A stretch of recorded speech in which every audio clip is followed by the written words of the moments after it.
In the northern land of Summerland, it has been the custom for many centuries to send the children of the warrior lords to the monastery of Kai. There they are taught the skills and disciplines of their noble fathers. In olden times, during the Age of the Black Moon, the Dark Lords waged war on Summerland.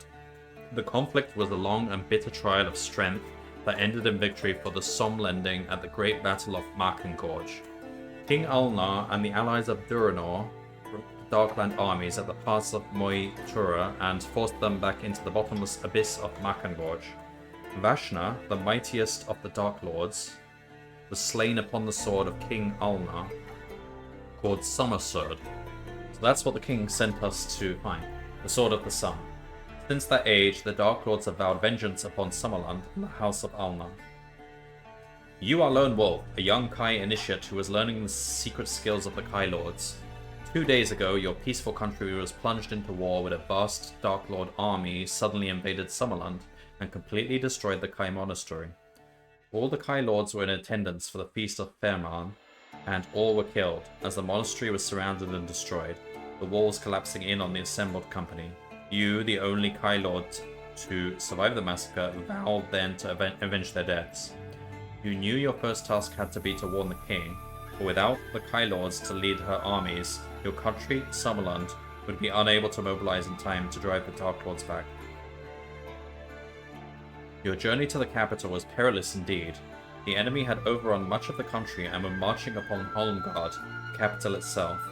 Despite the many dangers, you fought your way through the capital and delivered your warning to the king's court. There you were greatly praised for your skill and bravery, but told your mission was not complete. With the Kai Lords dead, there remained only one power in all of Magnamund that could save your people from the Dark Lords, the Summer Sword. After the defeat of Vashna, the Summer Sword had been bestowed upon the allies of Duranor as a mark of trust and allegiance that exists between the two kingdoms. In return, King Alin of Duranor gave Summerland a magnificent golden ring bearing the royal arms of Duranor. This ring is known as the Seal of Hammerdal. At that time, King Alin vowed that if ever the Shadow of the West should rise again to threaten Summerland, Duranor would come to the aid of her ally. The king has given you the Seal of Hammerdal. Your quest is to travel to Duranor to fetch the Summer Sword back, but meanwhile, the enemy have broken through the outer defenses to the capital and are preparing to besiege the city wall. As Captain Dval of the King's Guard leads you to the Royal Armory to equip you for your mission, the King's words keep coming back to you. 40 days, Lone Wolf. We have strength to stand against them for only 40 days. Are we gonna go alone? Well, we are the Lone Wolf. But can't they just send me a whole army? Come on. I hope they actually give us some stuff in this armory. Alright, so this stuff is... If you have successfully completed Book 1 of the Lone Wolf series, you will already have your all that stuff.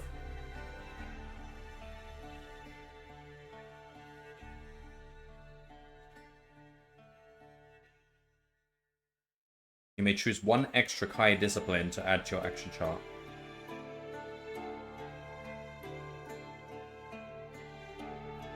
Wait, so if I didn't... So if I were to die here and repeat Book 2...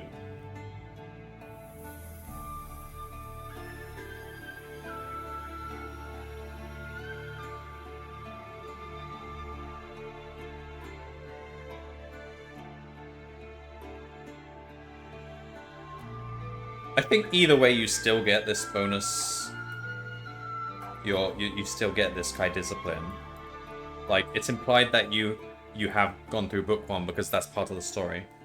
But the only thing you lose really is all the unique items, like special items, for example, that you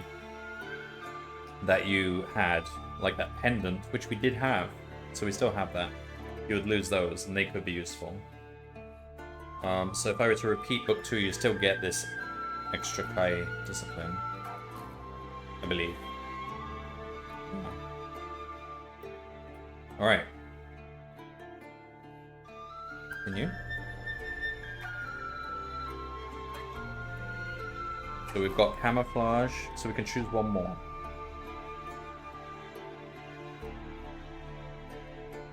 We've got Mind Over Matter. What do we want? I think we should get Mind Blast, because in general it gives you +2 combat. Except when enemies are immune. But there were a few enemies that were not immune, and it would give you +2 in those scenarios, so I'll go with that.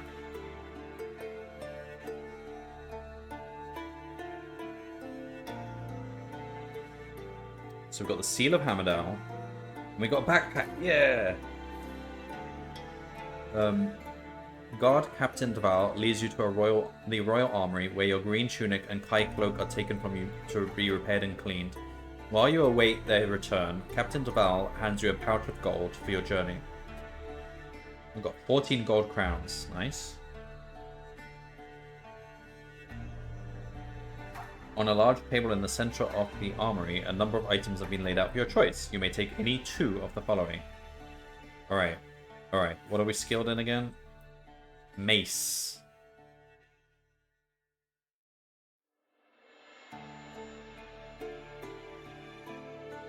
Alright, so we'll take a mace for sure. And let me just look through these. So we can take any of these things. Wait, are we?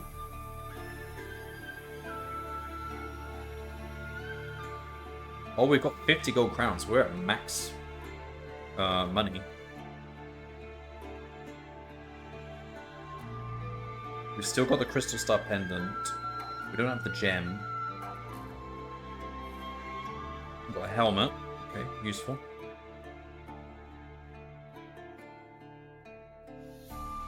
Alright. So, we don't have any meals, but we'll probably find some meals. I don't think we need to take that as our starting item.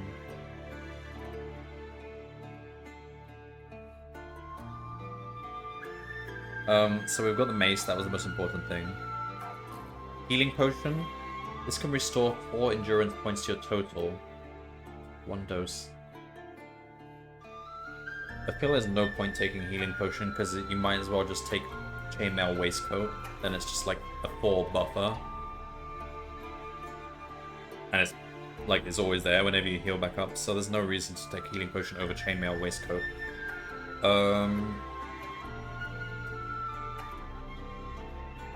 Shield? Adds 2 points to your combat skill when used in combat. Is it like a only? Let's have a look at the rules.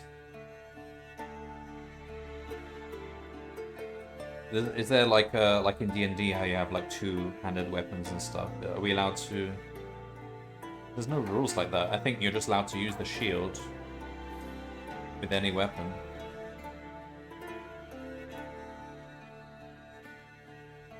And we're using a mace, so it makes sense anyway. Alright, I mean, shield +2 combat skill, that's amazing. Let's take the shield. And it's not put in your backpack. It's a special item.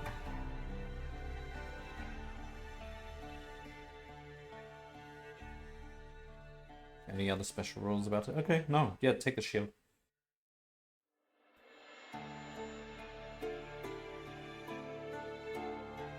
So we've got an axe and mace. This mace is what we want to default.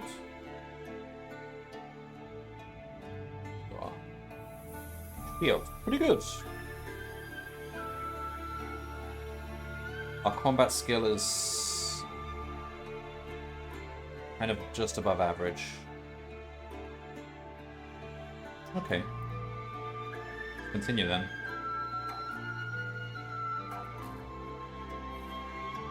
We took the mace and the... yeah, okay.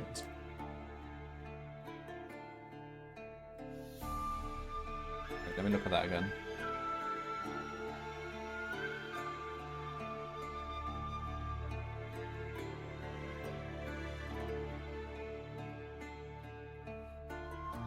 Yeah, okay.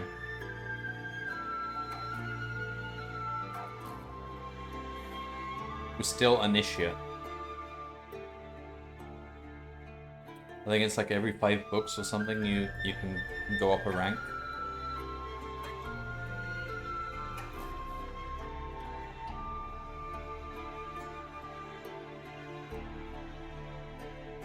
Alright, we begin.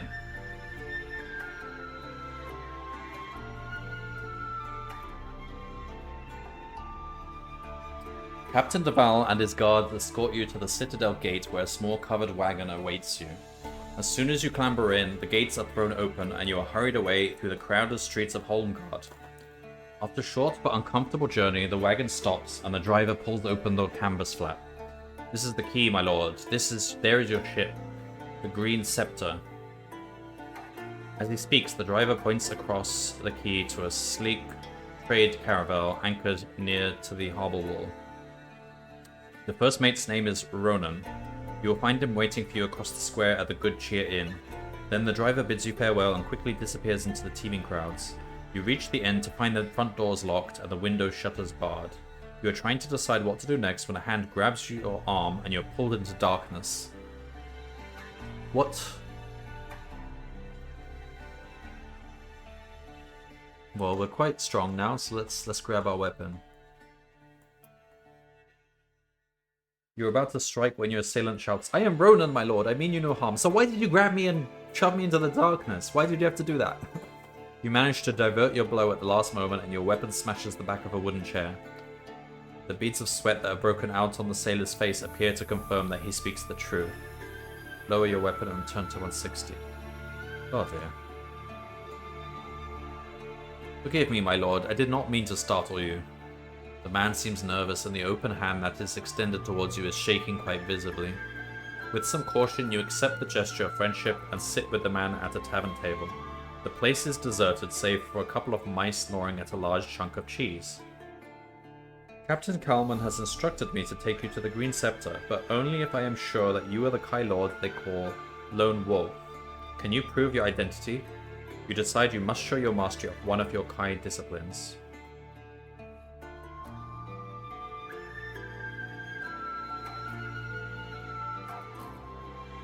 I think the telekinesis would probably prove it best. How would we prove Mind Blast? Like, literally Mind Blasting him? Let's not do that. Could end up killing him. Oh, we could talk to the mouse. I think Mind Over Matter makes the most sense if we wanted to prove that we have something that's unique to the Kai. Let's go with Mind Over Matter. Oh, we don't have animal kinship anyway. Pointing at a jug of ale on the bar, you tell the sailor to watch very closely. Closing your eyes, you concentrate on the jug until you can picture it in your mind's eye.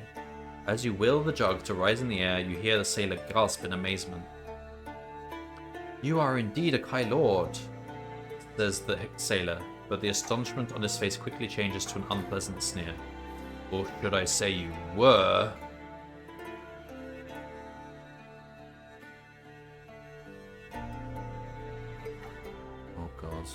As he speaks, a door crashes open behind you and you turn to see 3 harbour thugs advancing towards you. Each is armed with a scimitar, and you have no choice but to fight all 3 as one enemy. Seriously? After 2 rounds you can evade. I think I'll win this battle though. We've got combat ratio 6. Alright, let's go.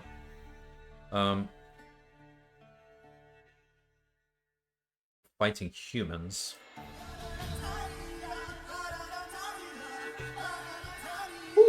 12 damage on the first hit. Killed them in 2 hits, didn't even get a scratch.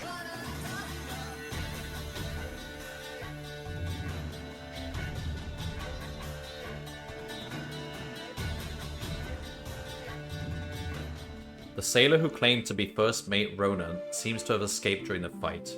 You quickly search the bodies of the harbour thugs but find nothing of value. However, you do notice that each of them has a tattoo of a serpent on their left wrist. Whoever sent them to kill you must already know of the importance of your quest. So we've got these serpent guys. Probably working for the Dark Lords, I don't know. Or they're just being paid a lot. You leave the tavern by the side door and discover the dead body of a sailor lying beneath some stairs. Inside the collar of his bloodstained jacket is a tag bearing the name Ronan. This must be the real Ronan.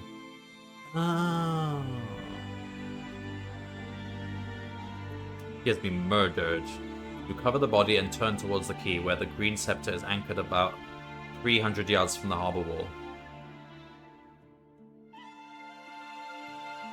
You wish to hunt down the imposter who pretended to be Ronan. We probably should. Like, this will... We have the time to do it. Let's do that. You quickly deduce that the imposter must have escaped by the main entrance to the tavern, and if he is still in the harbour area, he must be in or around the main square. You search the buildings and alleyways around the square, but there is no sign of him at all.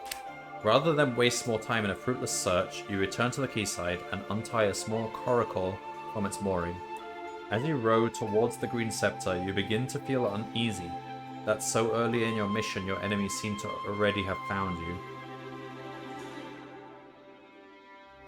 As you paddle towards the sleek trade caravel, you notice to your surprise that the boarding ladder is being pulled up. A mean-looking sailor leans over the gunwale and curses at you. He seems to think that you are a refugee trying to stow away on board. But when you shout that you are a lone wolf and you were ambushed by an imposter at the tavern, the ladder is soon lowered again. As you climb over the side of the ship, you are met by a tall man in a gold-braided uniform. His face is almost totally covered by a shock of bright red hair and a bright red beard. "Tall anchor," he booms. The crew spring into action as if their very lives depended on it. The captain ushers you below to his cabin, where he pours 2 glasses of Wanlo, a strong spirit. His face shows concern as you tell him what has happened.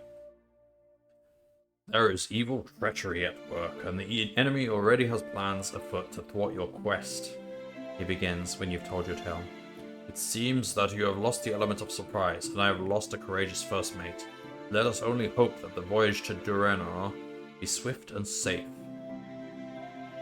You leave him to go up on deck just in time to see the outline of Holmgard on the horizon. With mixed feelings of pride and apprehension, you descend the stairway to your cabin as the last spire of the capital disappears from view. We go to this page. You awake the following morning to the cries of the lookout from high in the crow's nest above. "Longboat adrift off the port stern." You climb up on the deck and meet the captain, bracing yourself against the fresh breeze. Less than 50 yards off the port stern, a damaged longboat bobs up and down in the heavy sea. On board are 3 men huddled together against the wind. The captain orders the ship to go alongside and pick up the 3 men. They are fishermen from the Summerland port of Tyso. Their boat was attacked last night by pirates and they are the only survivors. You give them food and warm clothing and they can barely hold back their tears of gratitude. As you prepare to continue your journey to Duranor, one of the men offers you a fine sword as a token of his thanks. If you wish to accept this gift, remember to mark it on your action chart. You can't keep it. No. We'll just,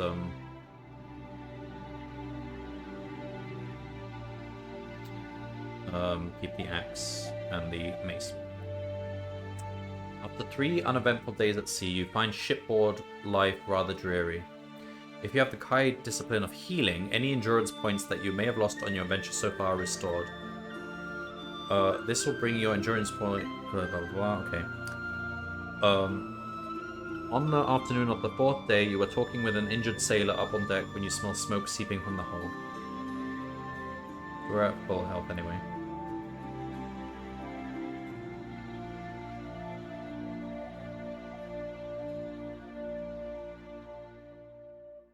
You smell smoke seeping from the hold. Would you shout fire?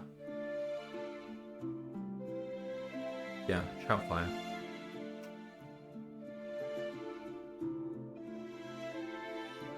Suddenly panic strikes. The ship is thrown into a frenzy of activity as sailors grab buckets and blankets with which to fight the fire. Flames are roaring through the hatch cover and it takes over an hour to contain the blaze. The damage to the ship is great. The entire store of food and fresh water has been destroyed.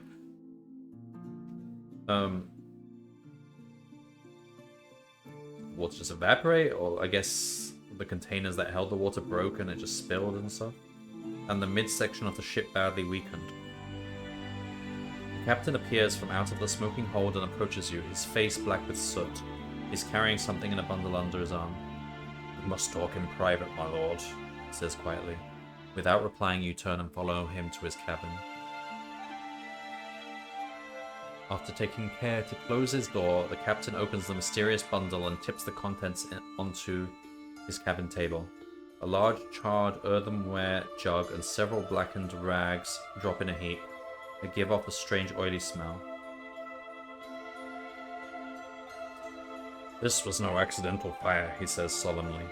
This was an act of sabotage. Forward Hold is a food store, yet I find this oil jug and these soaked rags upon the floor. Someone on this ship is prepared to risk his life to stop us reaching Duranor. You both stare at the burnt rags as if they hold the answer to your questions. Suddenly a cry from up on deck breaks the silence. Ship ahoy! Ship off the port bow! Grabbing his sword and telescope, the captain disappears through the door and up the ladder to the deck above. We search his cabin. Like, would he have set this up? You can't trust anyone, can you? Alright, we'll search his cabin.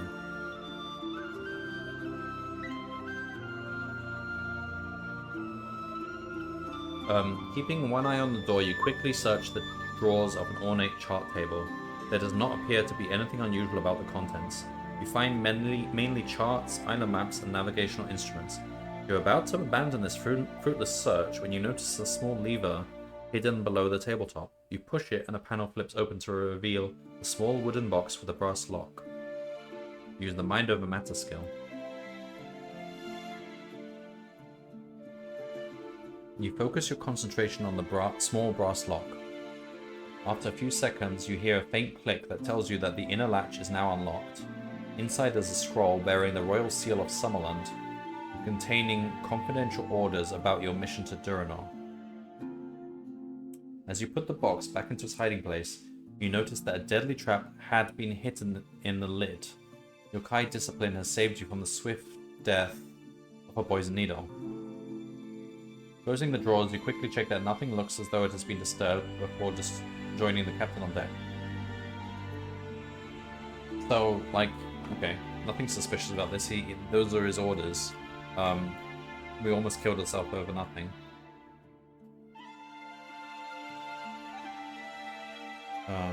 It seems our bird has flown, says the captain, pointing to a longboat moving swiftly towards another ship on the horizon. She flies no flag, and her hull is of a strange shape. I've never seen the like. You watch as the longboat reaches the mysterious ship. As if by magic, a sea fog appears from nowhere and engulfs the vessel. Moments later, both the ship and the fog have disappeared.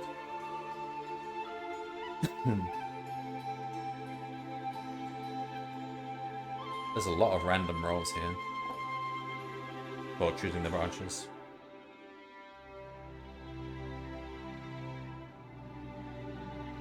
You hear whispering among the crew and catch the words ghost ships and cursed voyage, but the whispering stops when the captain's voice calls for an all hands on deck. A silence descends on the Green Scepter as Captain Kalman addresses the crew in a loud voice. Men, we are 3 days' sail from Port Bax, but with a strong wind and a stout heart we'll drop anchor and feast therein too. Fires claimed many of our provisions, and rations are hereby cut to 1 meal a day. Guard shall be placed upon the freshwater cask, but we are strong, we shall endure. Any man found thieving will receive 100 lashes, that is all. Crew seem unhappy at the captain's decision, but none of them dares to challenge his authority. Well, what would they rather he do? Like, of course you ration. Later that afternoon, you are invited by both the crew and by the captain to take your evening meal with them.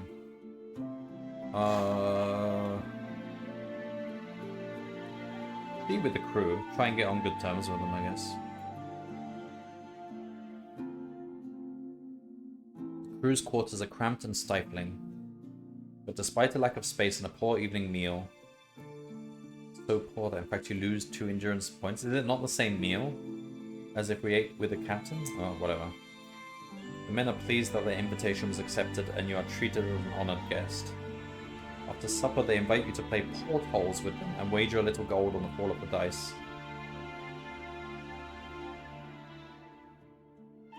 We've got max gold. There's no point. We've got nothing to gain. We can only lose money. Unless they're willing to give an item or something. No, we'll just decline the offer. As dawn breaks, a fierce storm rises, and you are woken by the violent rocking of the ship.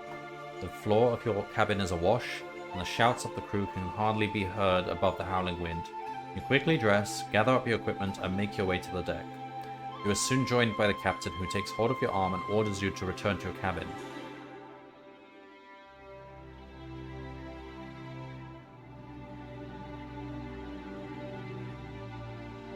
Suddenly, as you start to go down, there is a thunderous crack as high in the rigging part of the mast snaps. You look up to see a shattered pole falling towards you. Fuck off! What?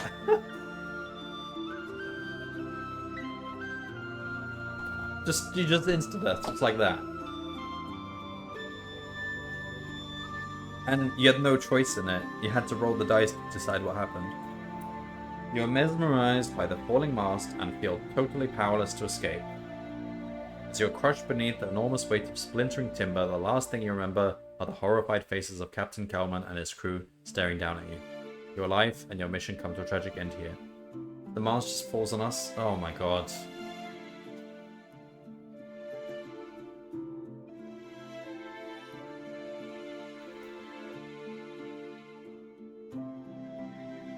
Well, playing by the game's rules.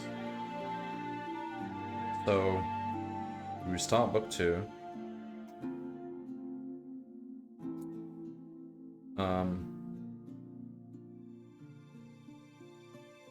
So we lose those items we had before.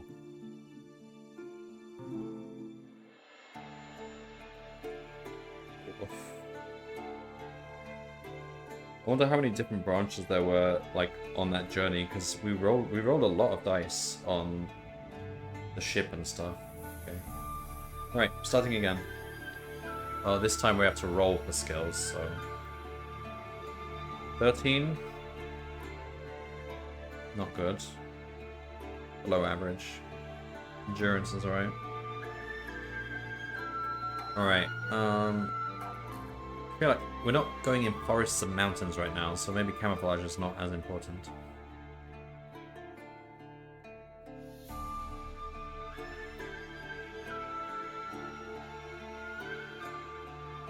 Are we keeping the skills from before?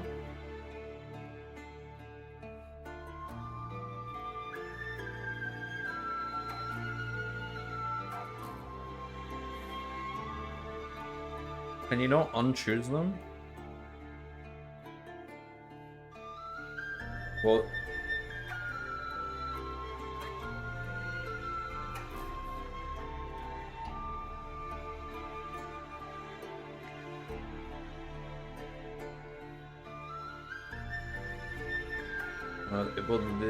this thing doesn't let you unchoose them, but we could just...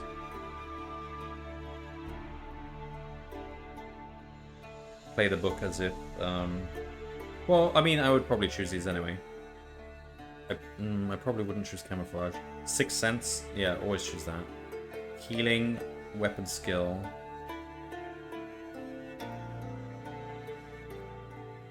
But what is our weapon skill?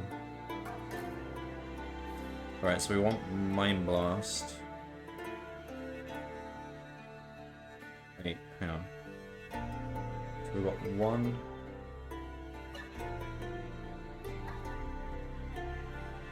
We've got... Wait, is this... correct? Alright, so we've got Camouflage, 6th Sense, Healing, Weapon Skill, Mind Over Matter, so we're choosing Mind Blast. Please select 6 disciplines before continuing.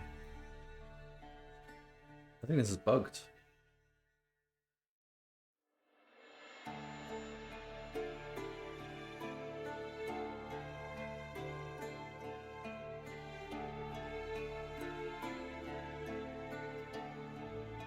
Why does it grade these out?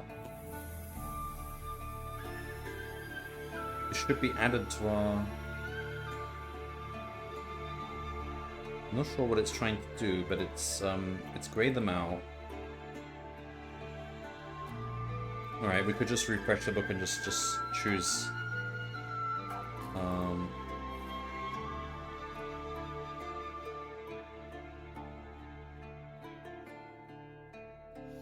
choose to just start fire for water like that. Alright, do that.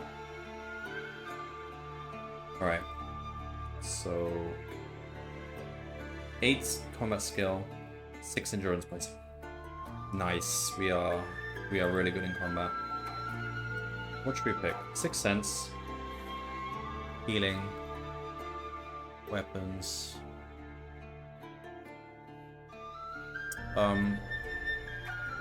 Second thoughts, I think I want to finish here.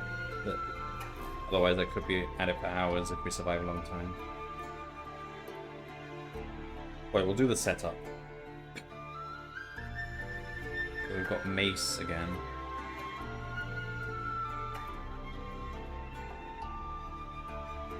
Go Mind Blast.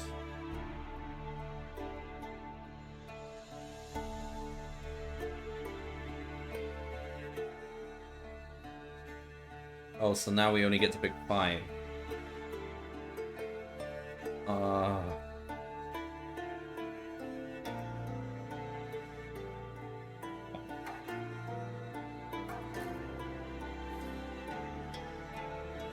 6 Sense, healing, weapon skill, Mind Blast, and 1 more.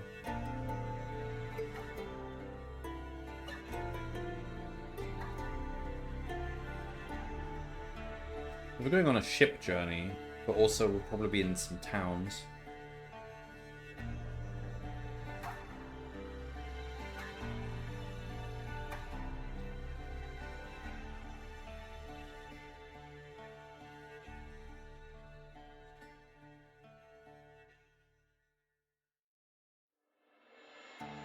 We'll go with the Animal King ship, I like that one.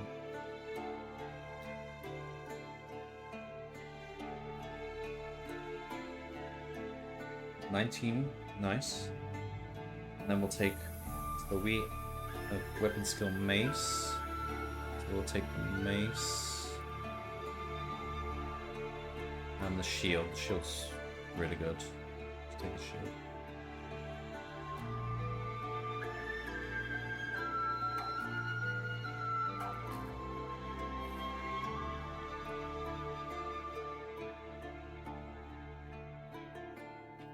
Alright, well.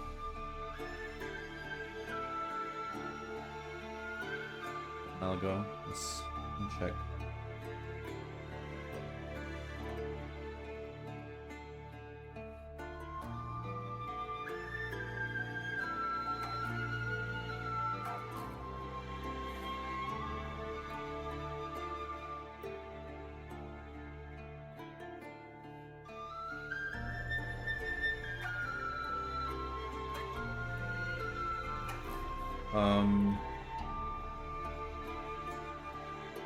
No, I'll stop there. We can save it, can't we? Save game. Oh, you save it as a JSON, okay.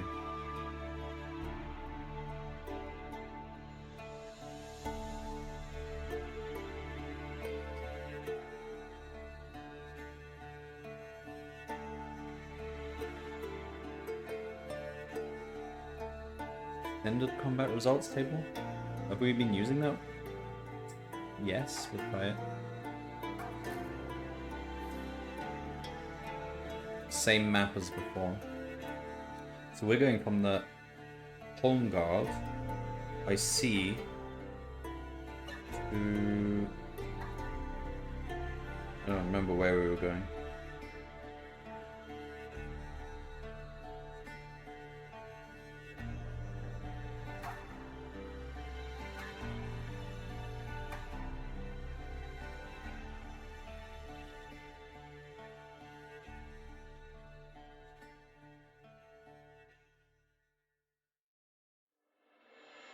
Maybe this place down here.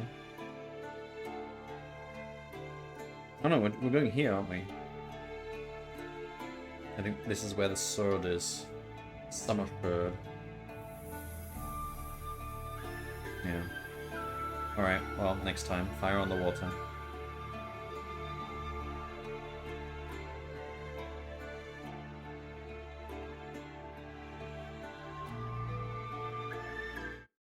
Pretty fun. So we've got, I'll save again. Just want to have a look at...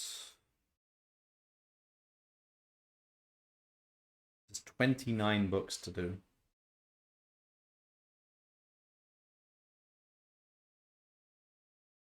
Kai, Magna Kai, Grandmaster, New Order.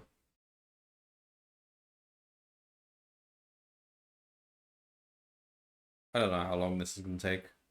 Probably a long time, because restarting every time you die can cost a lot of time. Pretty fun, though. So, I'll keep going with this in the future. They also have some other series, but I don't think they have a web app for them. But they do have the browser version, which is still very usable, and it's still works fine. So I could try them at some point. One of them is kind of like a Mad Max kind of thing, where you're in cars in a wasteland.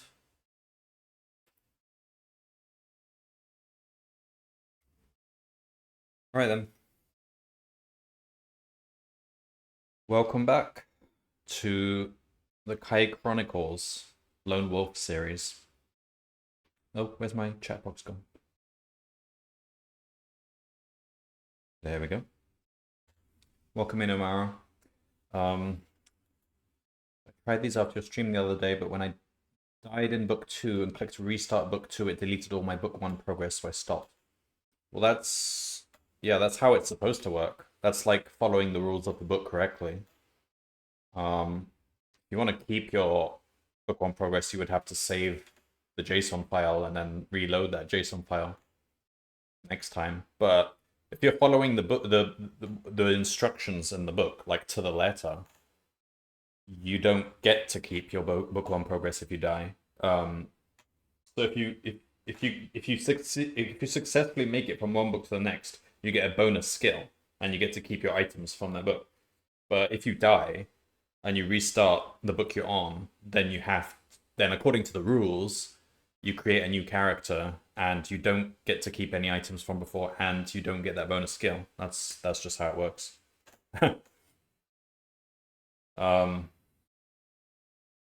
So realistically, it'll be if you're following the rules of the books, it'd be very, very unlikely to actually keep a character going through the books, even if you do everything correctly, because there's a lot of RNG where you just insta die.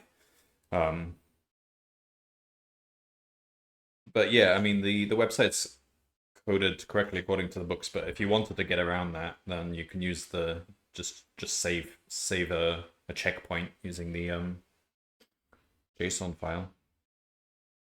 I'm just following the rules of the book, so like I've restarted book 2, so now I just have to create a new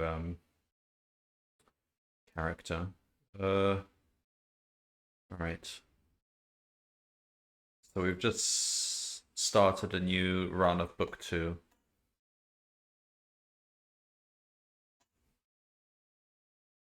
Let me resize these. Oh. Okay.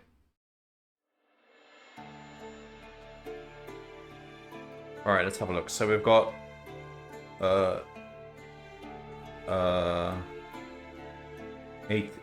base 18 skill. That's really good, isn't it? 8 is a high roll. Endurance is decent. I chose these skills. We've got mace, and you start with a mace.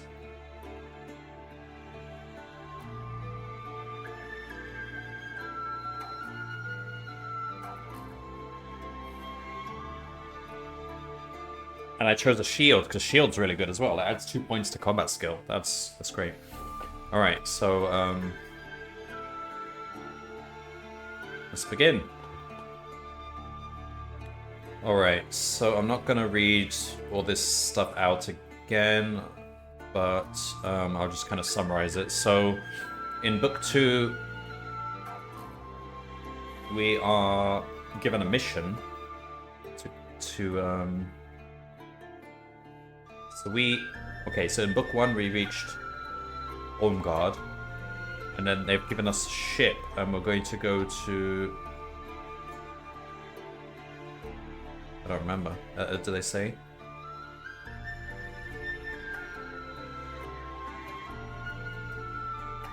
The Green Scepter is our ship.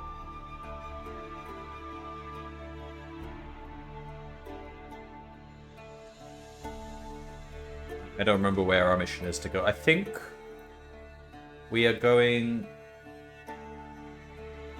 all the way here to Hammerfell. That's where we get the Summer Sword. It's quite a long way. Probably take several books to get there. Alright. So, let's go. Alright, so we get given a ship, the Green Scepter, and we're told to meet with Ronan, who is like our guide. And then immediately someone grabs us. Should we try to pull free this time? And it turns out to be Ronan.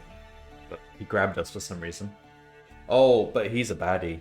We know that. He's gonna betray us. Why did your race get delayed? Oh, I don't know the reason. Gallops told me that we'll be rescheduling for November. Well, probably not November. Maybe late November or December. Or January.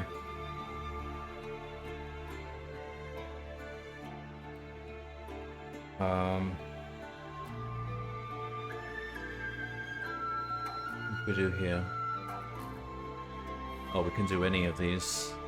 Alright, let's demonstrate our animal kinship by talking to the mouse. Feeling hungry, you say, peering at the two busy house mice in the far corner. Perhaps you would care for some cheese. Using your kite discipline, you order the two mice to bring the cheese to you. The sailor looks on in amazement as the two furry creatures deposit the cheese at your feet and then scurry away.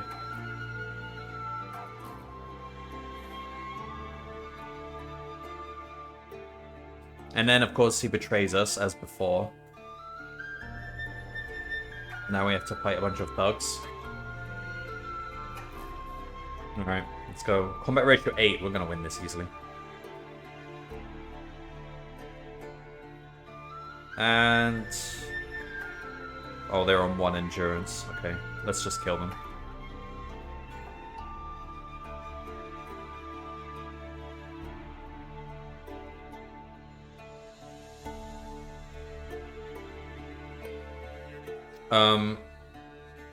Ronan escaped.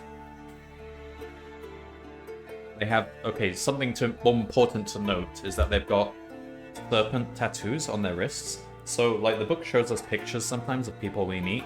If we see tattoos on their wrists of serpents, we've got to be suspicious. They might be one of these thugs working for the Dark Lords. So, we have to keep an eye out for that.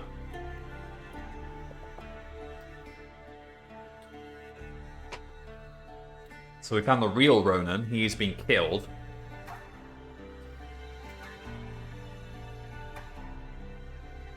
Should we hunt down the imposter?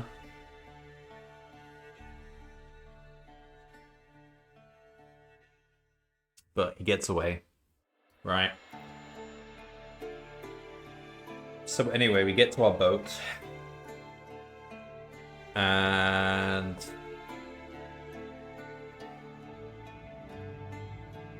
we set out to sail. Okay, so we're going to Duranor. Have a look. Duranor is this side. We're going across the coast. Yeah, okay. Random number. The following morning, you are woken by the cry of the ship's lookout high in the crow's nest. Ship ahoy! Ship off the starboard bow! You've climbed up on deck and brace yourself against the fresh sea breeze. On the horizon, you can see the wooded coastline of eastern Summerland. But in the middle distance is a merchant ship that looks badly damaged. It is low in the water and has only one mast remaining intact. It flies the flag of Duranor, but the flag is upside down, a signal of distress.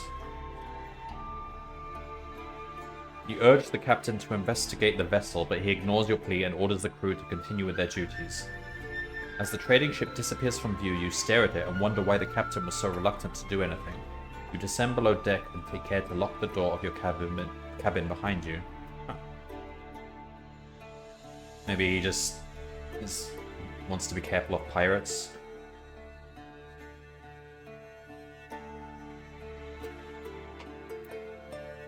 Alright, we've been in this stage before. There was a smoke, so we shouted fire, and that makes sense. Let's do that again.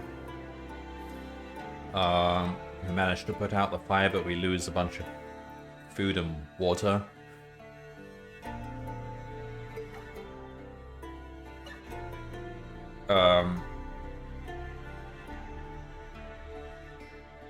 This was something people set up. Somebody on the ship set up this as a sabotage to start the fire.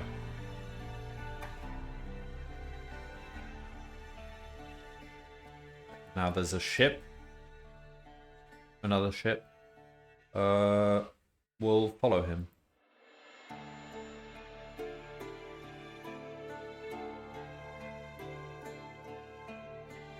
It seems our bird has flown, says the captain, pointing to a longboat moving swiftly towards another ship on the horizon. She flies no flag, and her hull is of a strange shape. I've never before seen the like. You watch as the longboat reaches the mysterious ship. As if by magic, a sea fog appears from nowhere and engulfs the vessel. Moments later, both the ship and the fog have disappeared.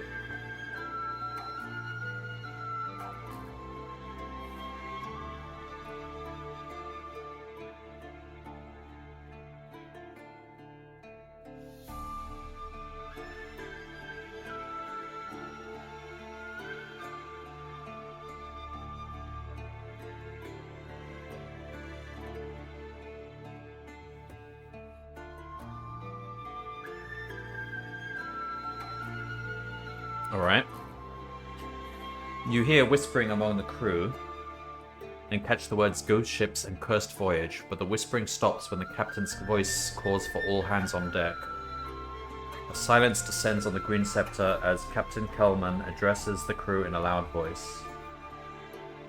Men, we are 3 days' sail from Port Bax, but with a strong wind and a stout heart we'll drop anchor and feast therein too.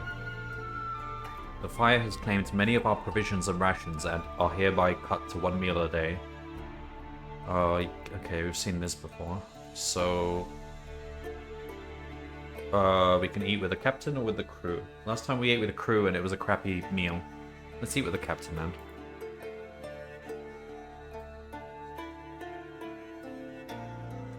The meal is poor. Well, even if we eat with the captain?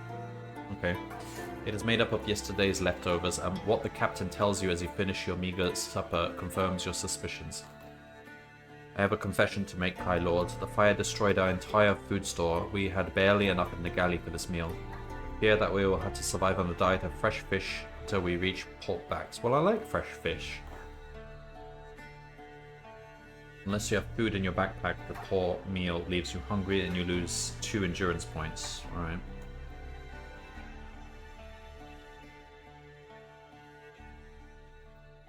After dinner, the captain challenges you to a game of Samor, a board game a little like chess, involving skillful strategy and bluff. Adds a little excitement, he suggests a small wager. Sure, why not? Captain Kelman unlocks a display case and removes a Samor board. The beautifully carved playing pieces are already in position when he carefully sets it down on the table. After somewhat reluctantly agreeing to a wager of 10 gold crowns, you begin the game.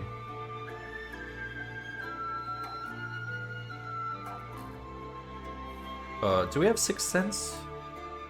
Yeah, we do. So high number is good. Alright, pick a number. 6 plus 2. 8. Alright, this might be good.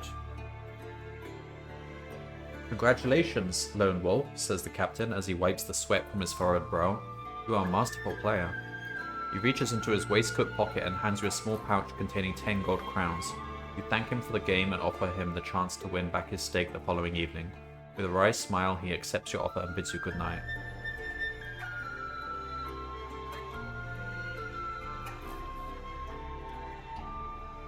Oh, fuck. This again. So last time we did this, we rolled a random number and we just died. Like, the mast fell on us and we died. I don't remember, it's probably 1 to 4. And that's like basically 50% chance. Oh my god. Here we go again. Alright. So there's a storm and the mast breaks. 9? Okay, thank goodness. It's like... There's like a 50% chance of outright dying at that point. Like these... There's so many of these situations where it's like a quite high chance of just ending the game right there, which is kind of annoying, but... Whatever, it's a perilous journey. As the mast smashes into the deck, a splintered beam hits your head and you're knocked overboard. Gasping for air, you fight your way to the surface and catch hold of a hatch cover. You are half stunned. You lose 2 endurance points. Man, we should always take healing ability. Like, it's really the only decent way to get back your endurance. It really is really worth having. We don't have the chainmail waistcoat. You feel dizzy and sick. As the heaving sea buffets you relentlessly, like a buffet, you gradually slip into unconsciousness. When you awake many hours later, the storm has passed. Why does this always happen in fiction? Like stories. People fall unconscious at sea and then wake up adrift. Like, you would just die if you were unconscious. You can't swim, you can't float, you just drown. When you awake many hours later, the storm has passed. By the position of the sun, you judge it to be late afternoon. Like, we're not even on a driftwood or something. We're in the water. Are we? Paddle. Oh no, we are. Oh, we're on a hatch cover. Still, you'd probably die if you were unconscious. Alright. In the distance you can see a small fishing boat and beyond it on the horizon land. Wait, we should change the music. We've just gone overboard. The only trace of the green scepter is the hatch cover on which you now sit.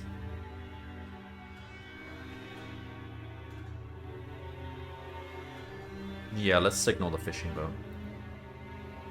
You desperately wave your Kai cloak above your head until you are near to exhaustion.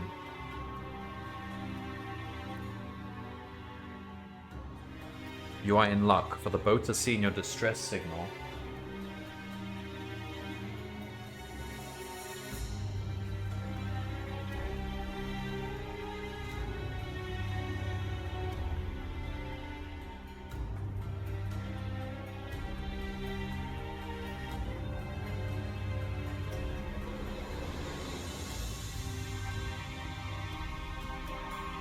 And is heading towards you. It is a small fishing boat from the port of Ragadorn. The fishermen are a rough-looking bunch, but they wrap you in a warm blanket and offer you some food. The captain suggests that you sleep, as it will be 2 or 3 hours before they arrive back in Ragadorn.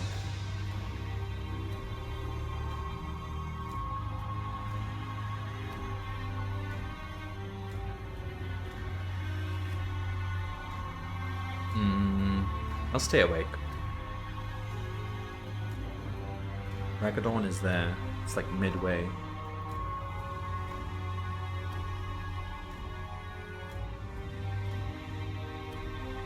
It is nearly dark when the small fishing boat passes through the harbour entrance of Ragadorn. You have still seen no sign of survivors from the storm, and you fear the worst.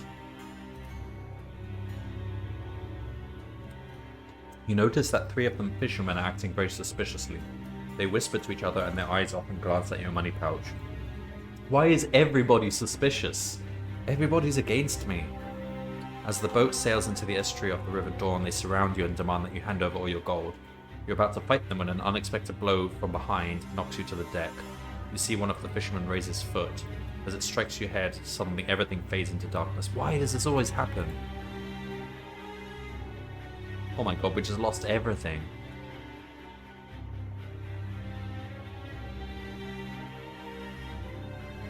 Kept our shield. All our money. When you awake, you are shocked to find yourself lying beneath a wooden jetty, and the shallow water surrounding you fills your nostrils with a foul stench. As you stand, your head throbs violently as if you had been knocked unconscious. This is exactly what has happened to you, and your gold, your backpack, your weapons, and all your special items, including the Seal of Hamadal, have been stolen by the fishermen.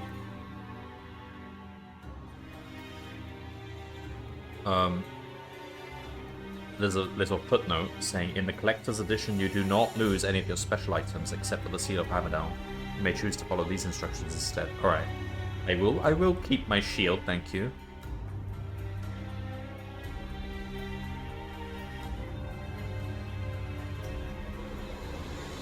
With a groan of despair, you climb out of the slimy water and pour yourself onto the jetty. Looking up, you see a faded sign, Welcome to Ragadorn. Fear the rumors about this place are true. It is nearly dark and it has started to rain. You must find the seal if you are to persuade Duranese to give you the summer sword. Looking around, you see a large market square with a stone signpost in the center, indicating the various roads that lead up the square.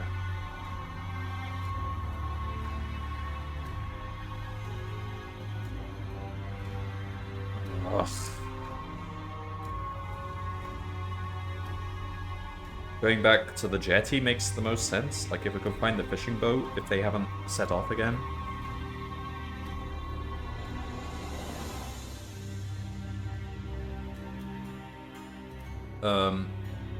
There are many ships of all sizes and nationalities moored on this side of the harbor. The River Dawn, which divides the city of Ragadorn, is always busy. You're about to give up your search when you spot the thieves' fishing boat. There's nobody aboard, but a thorough search of the cabin reveals a mace and 3 gold crowns hidden inside a folded hammock. The hammock bears a label that reads, North Star Tavern, Barnacle Street.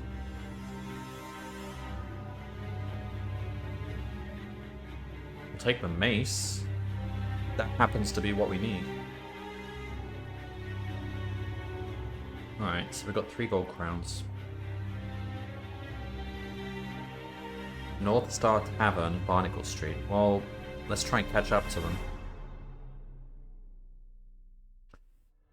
30 yards along on the left side of the street, you hear the sound of merriment drifting out from a large ramshackle building.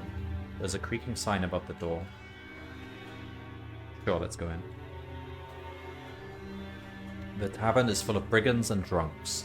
The good-for-nothing crews of trading ships moored at the jetty, all singing and drinking, while some try their strength at arm wrestling. All are so engrossed that nobody notices you enter. In a far corner, you see the fishermen that robbed you. They're seated at a round table covered with empty ale tankards. You know that if you are to reach Durano in time, you must retrieve the Seal of Hamadal and your gold.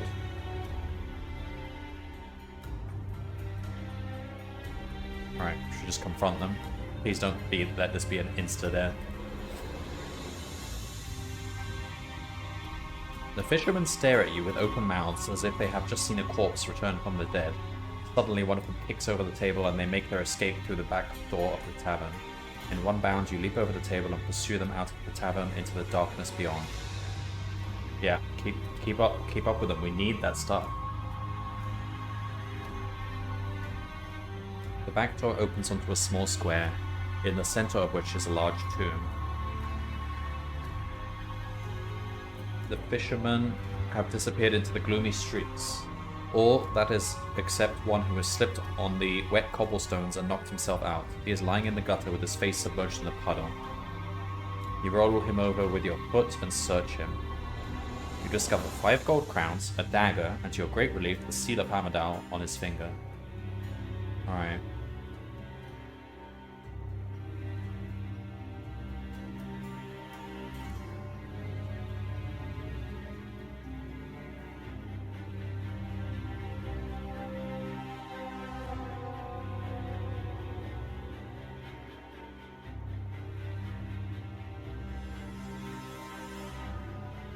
We have a look at the tomb. It's just a random tomb. It is the crypt of Killian the Overlord. He had been ruler of Ragaddorn, but he and many others in Ragaddorn died during an outbreak of Red Death Plague 3 years ago. You suddenly recall a journeyman of your monastery called Swift Fox. He told you tales of his many travels to Ragaddorn. The Red Death killed over half the population here. It also killed Swift Fox. What else should we do? We've got the important thing. That is the Seal of Hammerdale. We've got a mace, that's also very important. We've got 8 gold crowns, we could try and get more money, but...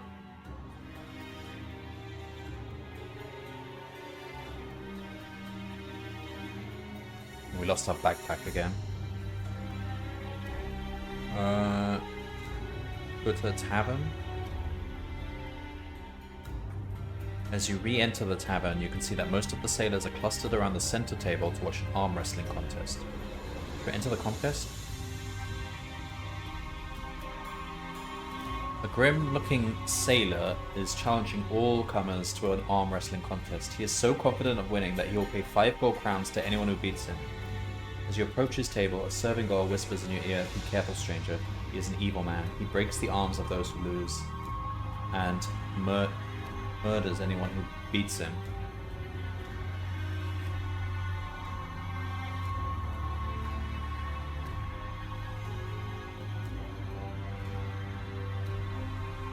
As you face the sailor across the table, bets are made throughout the tavern.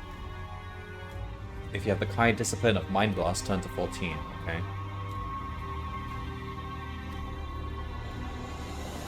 As the contest begins, you use your Kai discipline to weaken your opponent's concentration. Beads of sweat stand out on his forehead, and his eyes gradually close as he withers under your relentless Mind Blast. In less than a minute, he is collapsed to the floor, completely unconscious. There is a shocked silence as you scoop up the 5 gold crowns from the table and turn to leave. But as you reach the tavern door, an ugly thug draws his sword and blocks your exit. Just as you are wondering what to do, there is a loud thud, and a man keels over onto the floor. Behind him, to your surprise, stands the serving girl with a large wooden club in her hand. You thank her politely and race out of the door into the darkened street beyond. After running for 10 minutes in the dark, you spot a large stable and coach station through the gloom ahead. With the shouts of angry sailors still ringing in your ears, you quickly enter the building and spend the night safely hidden in the hayloft. You awake at dawn to the sound of a shrill cockcrow. You can see the crooked streets of Ragaddorn through a veil of heavy rain beating down on the cobblestones outside. It has been 6 days since you left Holmgard, and you are still 200 miles from Port Bax. You are in the loft of a very large coach station. A group of green-clad men have arrived and have started to clean out one of the coaches.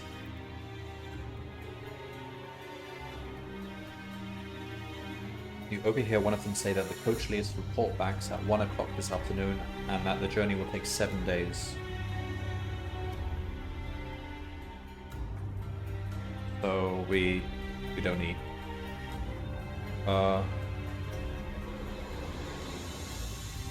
Let's ask to buy a ticket. How much does it cost? 20 gold crowns. We've got 13.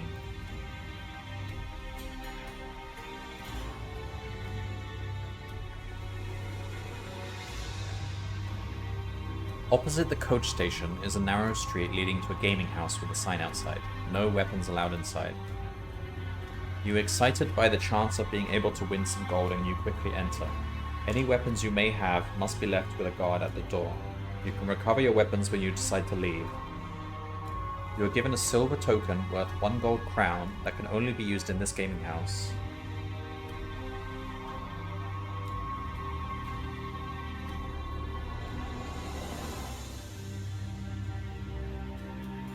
Does it actually give us the silver token? No, okay, well we just remember that we have it. Oh, it counts as a gold crown, okay.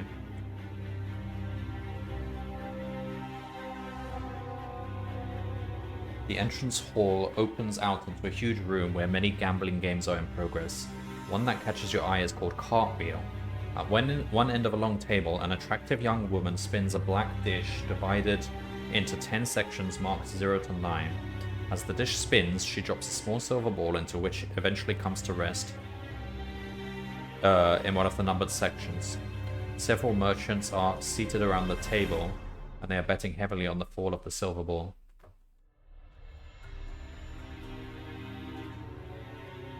To play Cartwheel, you must first decide the number you would like to bet on, and just how many gold crowns you would like to stake.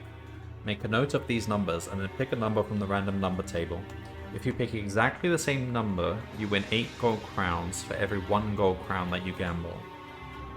If the number you pick is immediately before or after the correct choice, you win 5 gold crowns for every 1 gold crown you stake.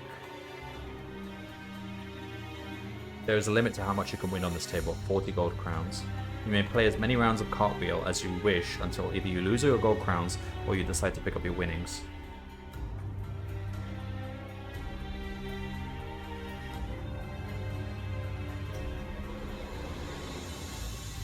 Interesting. Probably just bet 1 crown at a time. Is it, like, are we favored here? Is the casino just basically going to lose money? Like, let's think. You got a... I need pen and paper. There's...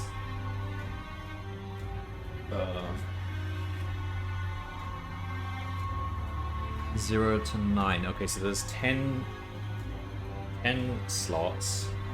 If you get it right, with a 1 in 10 chance, you will get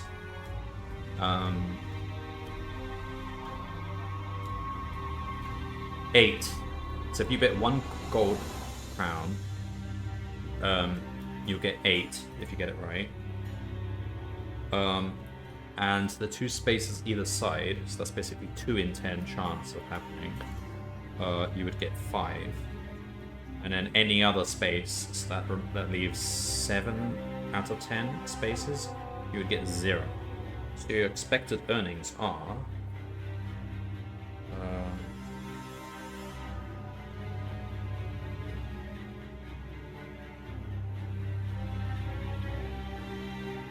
$1.8. So if you bet 1 gold coin, you're expected to get back 1.8. So you're just gonna make money. You just have to bet 1 crown at a time. Let's bet on, I don't know, 6.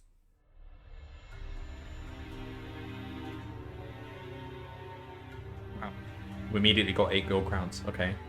Let's just keep doing that. Got 5 gold crowns. Okay. Keep going. Like, in theory, we should just keep gaining money unless we go bankrupt, but that's why we bet small each time. This is the Kelly criterion.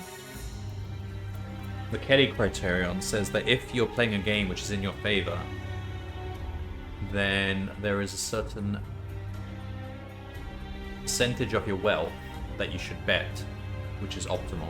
If you bet more than that percentage, you're probably going to go bankrupt before you get a chance to get rich. If you bet less than that percentage, that's okay. That's alright as well. But if you bet, you want to bet the Kelly criterion. That's the optimal way.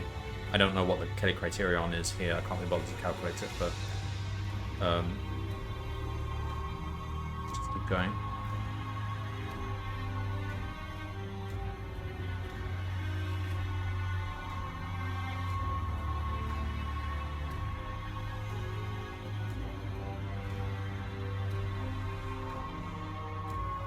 $40. Yes. We're rich.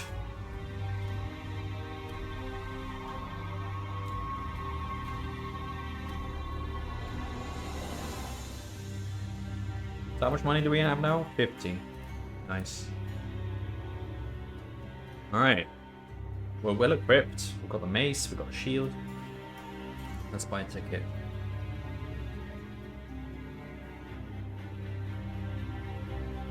You pocket the ticket, and the man takes you to a coach that is waiting near the east gate of the seaport. It is empty, and you take a seat near one of its circular windows.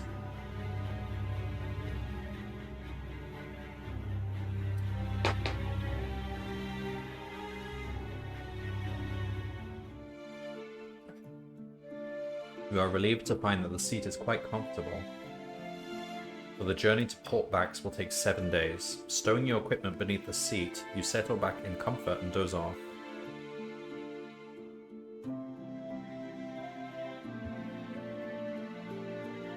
When you awake, there are 5 other passengers and the journey to Durano has already begun. After only half an hour, the coach is stopped by some armed horsemen. They wear the black ship and red crest emblem of Lachlan, the overlord of Ragaddorn. They demand gold in payment for what they call exit taxes, 1 crown from each passenger. Alright. We'll do it. During the course of the afternoon's journey, you chat with your fellow travelers and learn about their backgrounds. Ganon, Doria, Halvork, Tarjan, Viveka. Tarjan looks particularly suspicious. Sitting opposite are 2 brothers named Ganon and Doria. They are knights in the Order of the White Mountain, warrior lords of Dorana who have pledged allegiance to protect the country from raids by the bandits of the Wildlands. They own a castle and land near Portbacks. Next to them sits Halvork the merchant. His nose is swollen and his face is badly bruised thanks to Lachlan, the overlord of Ragaddorn. A little misunderstanding about Portax has lost him his cargo and most of his gold. Seated by the far door is a priest called Parjon. Like you, he is a Somlending who has journeyed across the Wildlands by coach on his way to Portbacks. Beside you sits a young woman called Viveka. She is a mercenary adventuress who earns the gold by fighting for it and sells her services to the highest bidder. She is returning to Portbacks, having collected payment for a successful adventure in Ragaddorn. Not wishing to reveal your true identity, you have pretended to be a simple peasant. The travelers seem unaware of the war that now rages in Summerland. At dusk, the coach stops at an inn on the coast road to Portbacks. The cost of a room for the night is 1 gold crown for coach passengers and 3 gold crowns for anyone else. As you are about to enter, the coach driver demands to see your ticket. The driver nods and hands back the ticket. The inn is warm but poorly furnished. You must eat a meal here, which will cost you 1 gold crown unless you have a meal in your backpack. The high discipline of hunting cannot be used when instructed to eat a meal on your journey through the wildlands. Okay.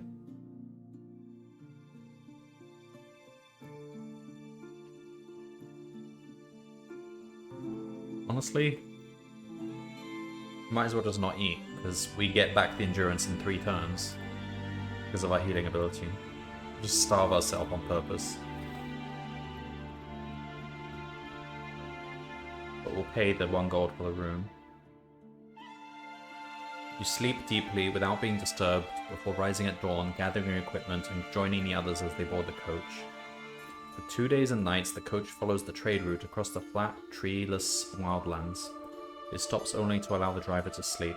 But on the morning of the 9th day of your quest, there is an unfortunate accident.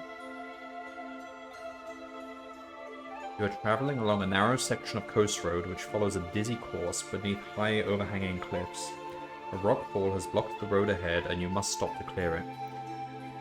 You are helping the driver to lever a large rock from the path of the carriage when you hear the sound of falling rocks. A boulder crashes down from the overhanging cliff, killing the driver before you can make any attempt to save him. What? He was standing less than 6 feet away from you at the time of his death.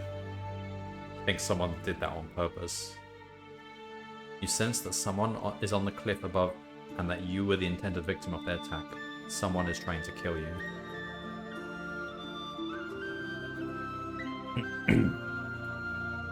Slowly, one by one, the other travelers appear and stare in shock at the dead coachman. "We must bury him," says the priest. You silently nod your agreement and prepare a grave in which to lay the corpse. As you all walk back to the coach, you discuss what should be done. "I know the road to Portbacks. I had better drive the coach," volunteers Halvork. I do hope we're not blamed for his death, says the priest nervously. It was an act of the gods, says Dorian. I shall testify to that, says Ganon. Lies are never spoken by knights of the White Mountain. Sure. It is true that in Duranor, a true knight will speak only the truth, whether for his own good or ill. His words seem to reassure the priest, and you are all soon once more on the road, heading towards the eastern horizon. It is late in the afternoon when you arrive at a coach station in a small coastal village known as Gorn Cove, which is mainly populated by outcasts, thieves, and shawls. The death of the coachman is met by the villagers with great suspicion, but Doria's words convince them it was accidental. There is only one inn at the village, a tavern known as the Forlorn Hope. Its state of disrepair is typical of all the other hovels in this poor sea village. A room for the night costs 1 gold crown. But it was one of us, surely. One of the people in this coach that killed him. In which case we should leave. We should abandon this coach. Why are we sticking with it?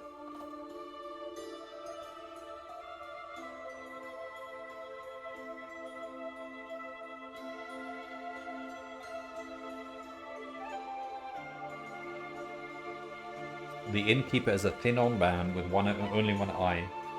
He hands you a key and points to a balcony opposite. Number 2, the red door, he says.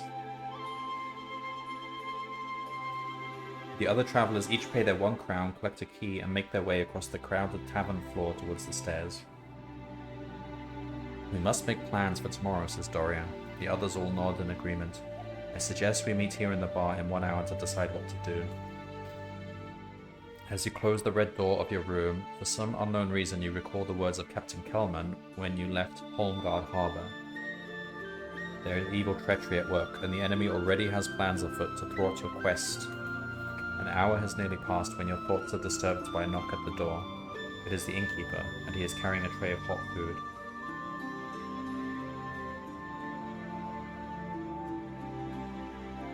With the compliments of one of your friends, he says, and leaves before you can ask which one.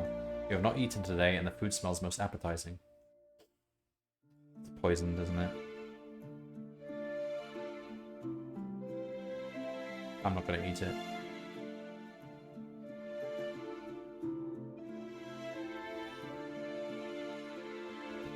Although the delicious smell of the food is making your mouth water, you suspect that something is very wrong. You set the tray down by the door. Your hunger has made you tired, and you decide to take a short nap before meeting the others in the bar. When you awake, you see the bodies of 2 dead rats lying beside the food tray. They have been poisoned. The shock soon turns to anger when you realize that the poison was in the food intended for you.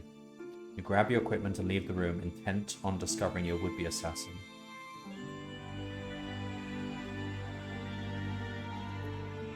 By the time you reach the bar, the others are all seated at a large table awaiting your appearance. Drawing closer to the table, you realize you have found your would-be assassin. You will have to attack without giving any warning to your enemy, so study your fellow travelers carefully and then make your decision.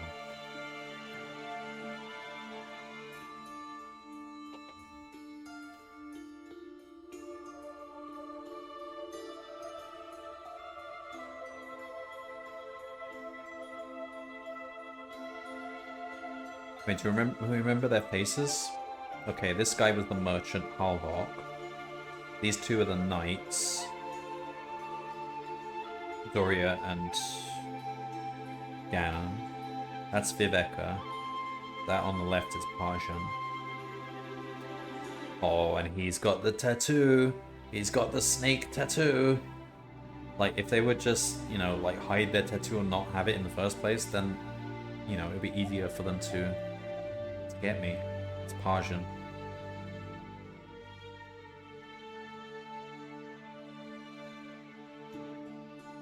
The priest does not seem to be surprised by her attack, and he draws a black sword from beneath his robes.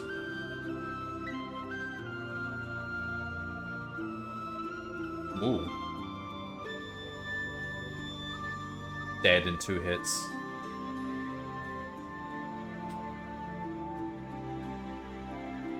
Searching the body, you discover all you need to prove that he was the assassin.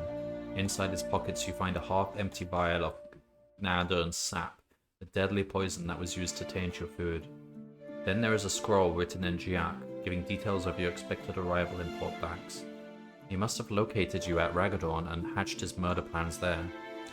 You notice that the weapon he carries is a Dark Lord blade, fashioned of black steel and forged in the furnaces of Helgadad, the infernal city of the Dark Lords beyond the Derncrag range. Helgadad is not on this map, is it? It's beyond.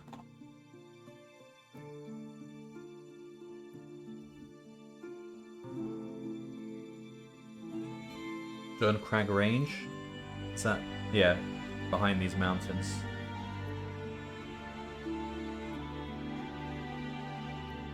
Only there in all of vast Magnamond can black steel be made, but the final proof of his true identity is the serpent tattoo on his left wrist. The harbour thugs who attempted to kill you before you had even left Holmgard bore exactly the same mark. The other travelers stare with horror and disbelief at what you have done. Before you can explain yourself, there is a loud crash as the front door is thrown open. In rush 6 armored soldiers led by the innkeeper. They are the town guard, and the one-eyed innkeeper is screaming at them to arrest you. I don't really want to fight 6 armored soldiers. Let's escape. Although night has fallen, a full moon casts a bright light upon the village. Behind the tavern, you see a small, wheelwright shop with 2 horses hitched to a hay cart. Let's take the horse.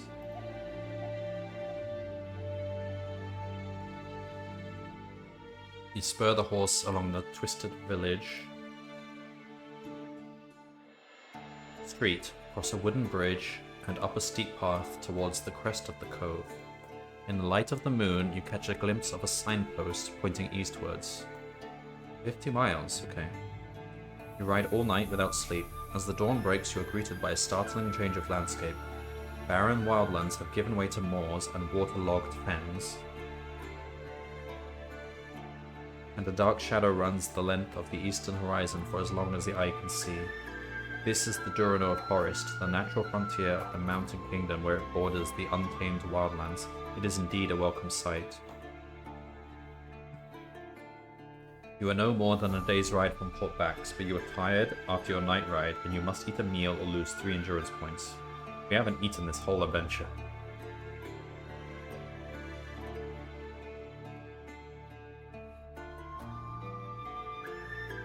How are we doing? We're pretty healthy. After an hour's ride, you come to a fork in the road. There's no signpost. Alright, go left. The road follows a course along a high grassy ridge for many miles before turning northwards to the coast.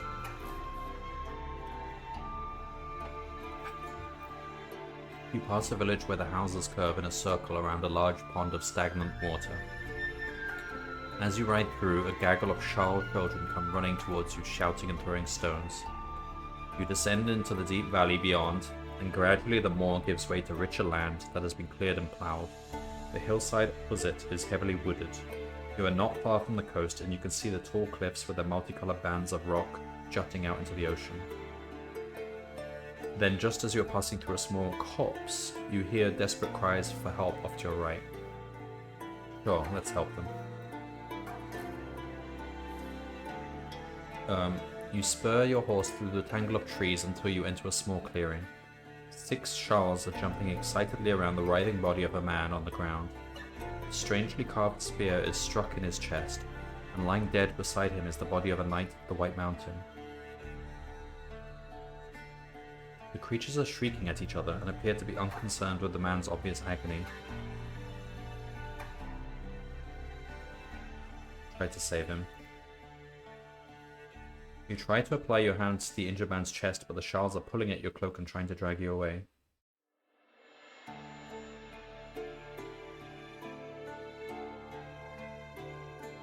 Oh, didn't even have time to put the combat music on. The cowardly Charls squeal in terror and run in all directions to avoid your blows. They have soon fled from the clearing and you turn to help the dying man. He is barely alive and far too weak to talk.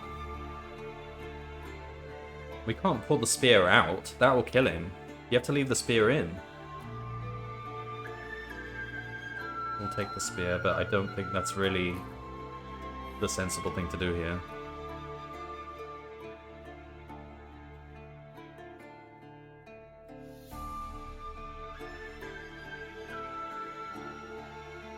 We've got a magic spear.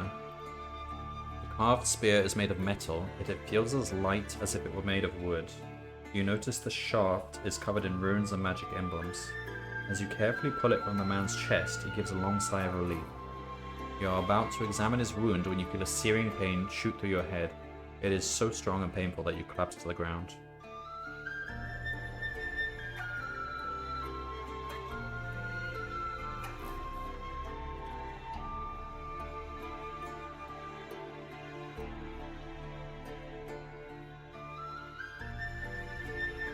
You are amazed to see the man jump to his feet, and then horrified to see the dreadful change that comes over him. The skin of his face appears to writhe and change color, growing darker and shrinking as it decays on his skull. His eyes burn with a bright red glow, and long fangs protrude from his bottom jaw. You choke with fear as you realize it is a Helghast, a nightmarish agent of the Dark Lords. Is attacking you with its powerful mind force. If you do not have the high discipline of Mind Shield, you will lose 2 endurance points for every round of combat. Oh, fuck. Normal weapons cannot harm it, and it is immune to Mind Blast. You can only wound in combat with a magical spear.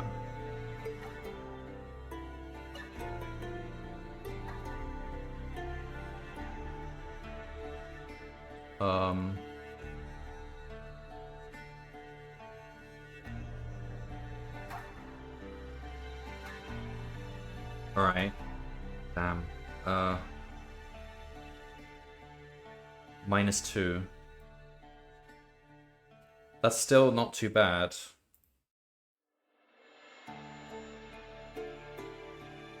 We're still favored to win, but... Alright, let's just hope we get... He's got more endurance than us, but whatever. But we lose 2 endurance every turn, that's the bad thing. Alright. Okay, nice hit there. That was bad.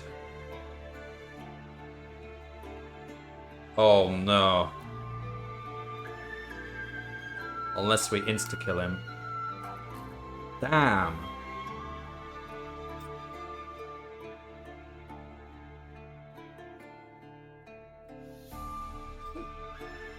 We need the Mind Shield next time. Take the Mind Shield instead of Animal Kinship. We didn't even use Animal Kinship. And hopefully we get Spear skill as well.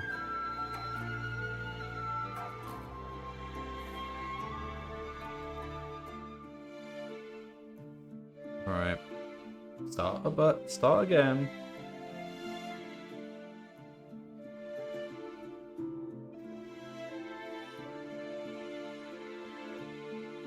Combat skin 11. Oh my god, that's terrible. We're not gonna be fighting him. We're not gonna be winning if we have to avoid him somehow. If we get to that point. I mean, there's different directions we could have gone now.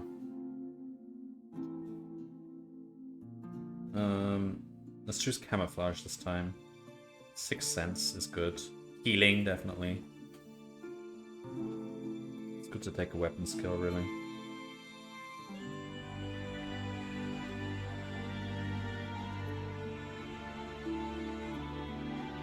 Mind Shield? Yeah, but we don't want to fight him at all because we'll just lose. Take Mind Blast.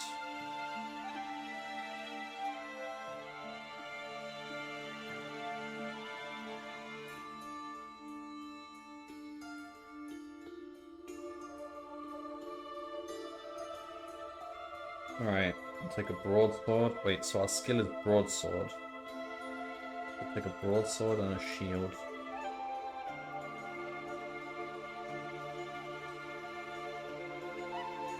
We've got terrible combat skill though.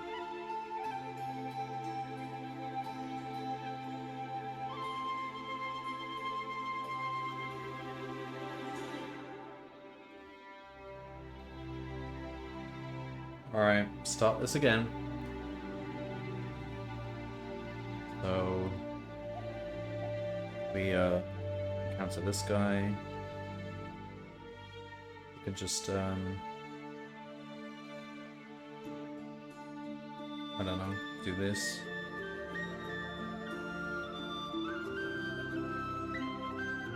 Now we fight these guys.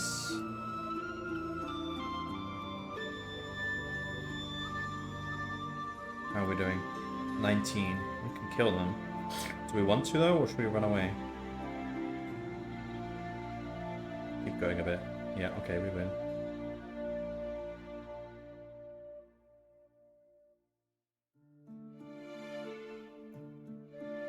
So we get back to the boat.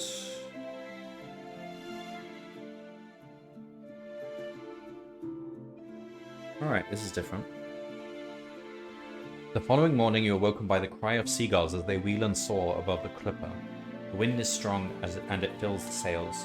You breakfast with Captain Kalman, who is in better spirits than the previous day. He tells you that the Green Scepter is making good speed and should arrive in Port Bax, the main Journey's seaport, within a week. Suddenly you hear a cry from the crow's nest.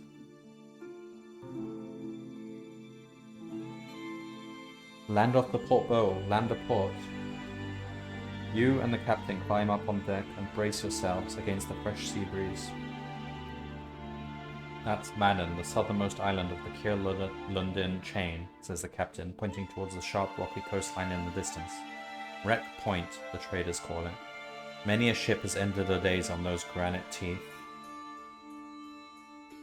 Captain Kelman hands you an ornate telescope with which to take a closer look. The sharp rocks are festooned with the splintered skeletons of ships that have run aground or were dashed against the shore in a storm. You stare in fascination at the shattered hulls, imagining the terrifying scenes of their destruction. Then suddenly, high above the pinnacles of stone, hovers a black shadow, like a small rain cloud. It seems to be moving towards you. Suddenly you realize what the cloud really is. It is a swarm of large Zlambeast, and possibly some Kran. The alarm is shouted along the deck. Prepare for battle. We're not good at fighting, but let's just fight anyway. Okay, not too bad.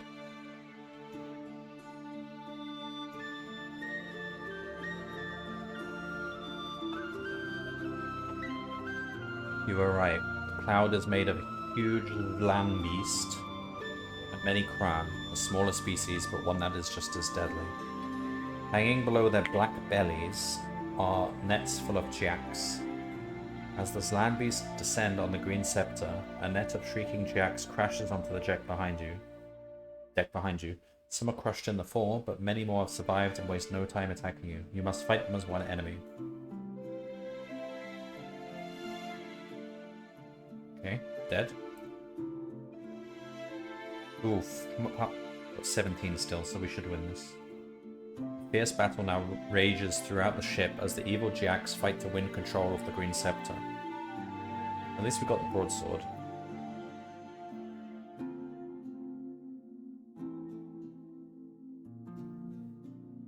Perched high up in the masts, the Kran are rending the sail with their talons and razor-sharp teeth, whilst the Zlambeast have flown back towards Wreck Point to pick up more nets of malicious Jacks. Through the body-strewn decks, a menacing shape looms. Both Jacks and sailors are cut down by the creature as it advances toward you. It is a Drakar, cruel warrior of the Dark Lords. Raising his jet-black broadsword, he attacks and you must fight him to the death.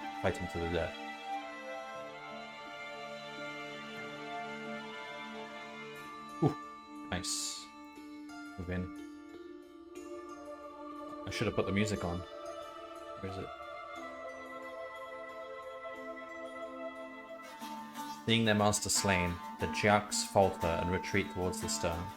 Captain Kelman rallies his crew and attacks, leading his men against the snarling creatures and driving them back until they leap into the sea to avoid the rain of swords. Knowing the battle to be lost, the Kran leave the masts and fly back to the distant coastline.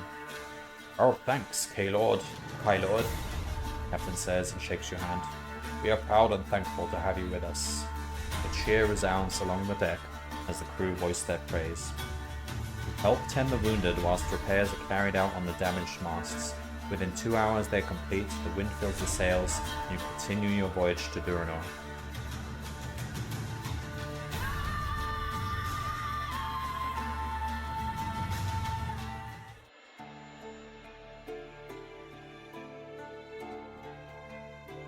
Alright, then we get the fire.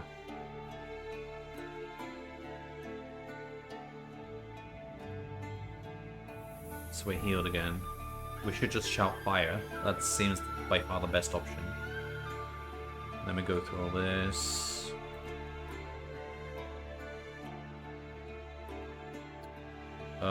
Eat with a crew. It doesn't matter really. Play portholes with them. Okay.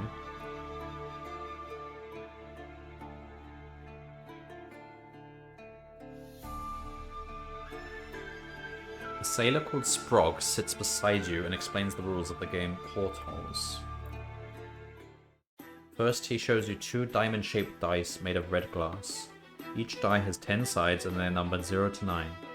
Each player rolls both dice and adds the numbers together. If anyone throws 2 zeros, they shout Portholes and automatically win. Each player stakes 3 gold crowns per throw. There are 2 other players in the game and they all place their stake money into a hat before the dice are rolled.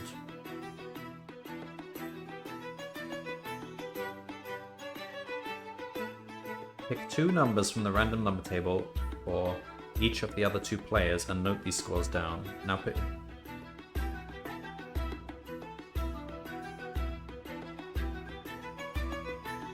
Alright, I think it does this automatically for us.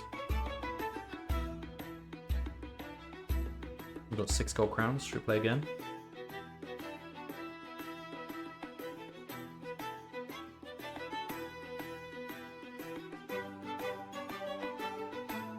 We're gonna go bankrupt, aren't we? We'll probably keep 6. Alright, now we are doing this again. This time, let's ignore the boat.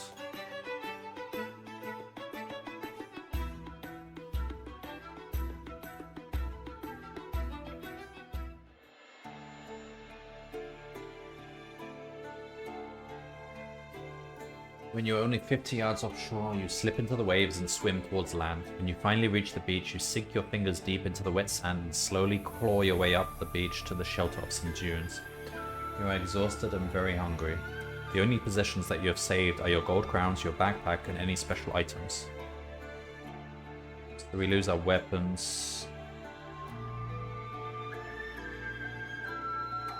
And things we had in the backpack. We didn't have anything in the backpack.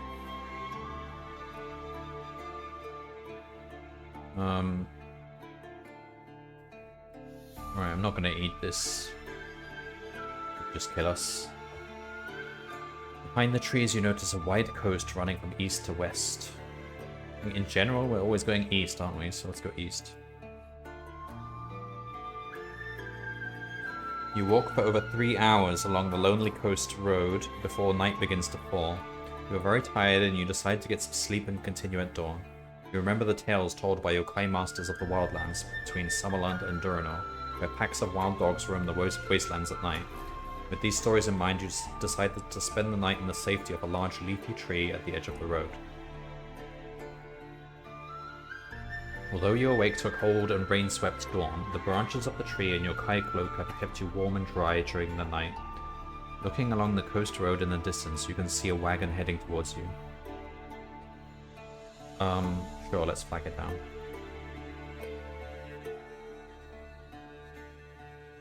It is a large passenger wagon similar to those used by highway travelers of Summerland. The driver pulls the horses to a halt and stares at you from under the wide brim of his hat. You ask where he's bound for.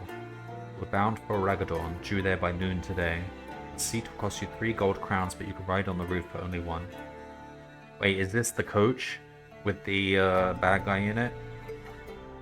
Let's ride on the roof then.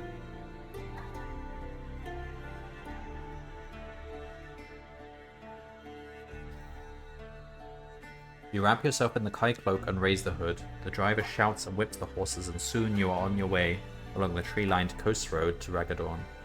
During the journey, you talk to the driver and learn some useful things about the seaport of Raggadorn. Ever since Killian the Overlord died 3 years ago, Raggadorn has been ruled, or misruled according to the driver, by his son Lachlan.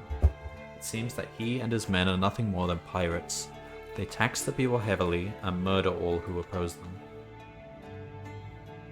At last in the distance you can just make out the city wall of Ragadon. A bell is tolling. It rings 12 times. Eventually the coach passes through the west gate of the hall and pulls to a halt. If you want to get to Duranor, you can catch a coach from the stable at the east gate. Best hurry, mind, it leaves at 1 o'clock, the driver tells you. You thank the driver for the advice and jump to the cobblestones below. For the first time you suddenly notice the awful stench of this dirty seaport. A rusty sign nailed to a rot-infested house says, "Welcome to Ragadon."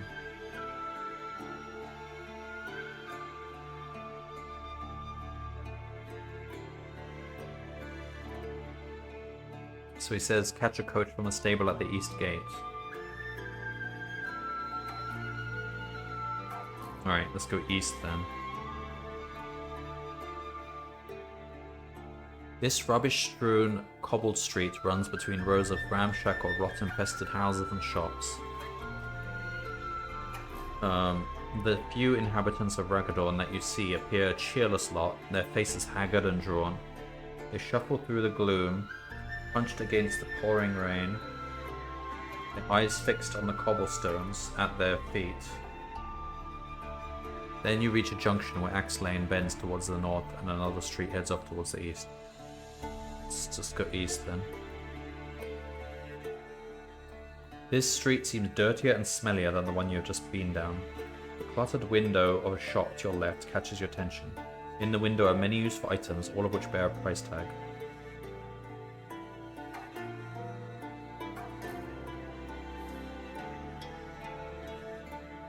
So we can buy stuff.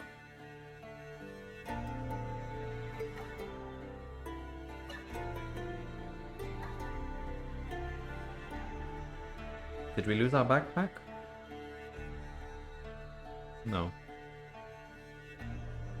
We've got no weapon. We should probably get a broadsword. We've got 5 gold crowns. And they don't sell a broadsword. What's a blanket for?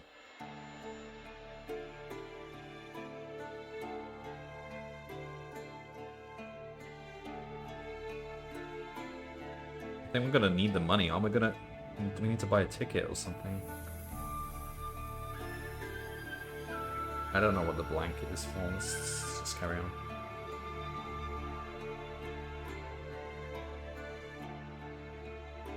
So we don't have money for the ticket. So we can go to the casino. Alright, let's do this then. Nice. Come on, come on, come on. Yes. Alright, you basically, as long as you can get this going, basically get really rich. Just put 1 gold at a time.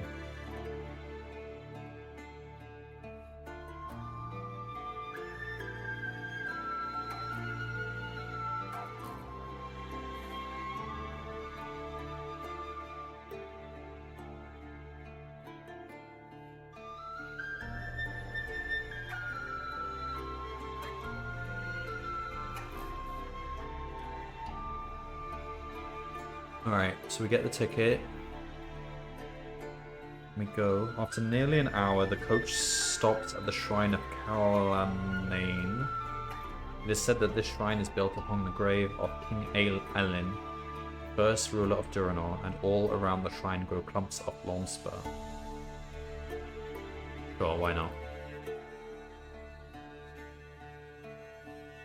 Longspur is a delicious herb much sought after in the last lands for its healing properties.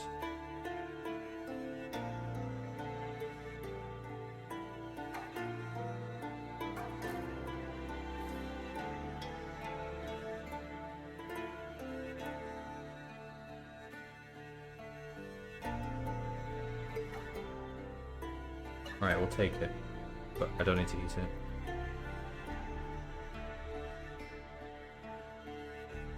You can use it any time, even in battle.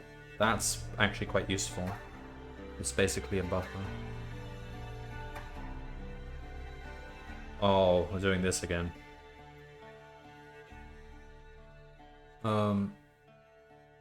Cost of a room for the night. Yeah, we have a ticket.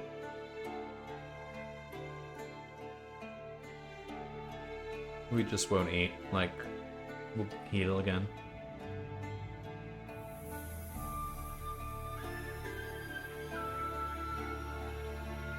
And then the driver gets killed. We'll stay in the room. This happens. We don't eat the food.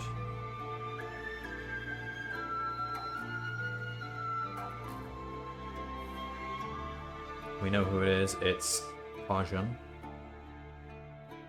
-5. Fuck. That's really bad.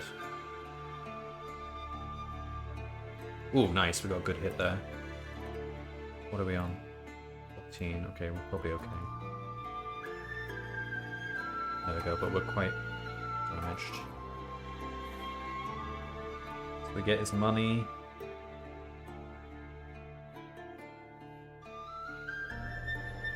We want to escape. We have the camouflage, so we can hide. You can hide undetected in the hay cart until it is safe to come out. Sure, let's do that. When you are certain that the angry mob has passed, you jump from the hay wain and run stealthily along the street, dodging from one shadow to the next. To your left, there is a shop with a sign above the door. Cunio's Weaponsmithy. Sure, let's enter it.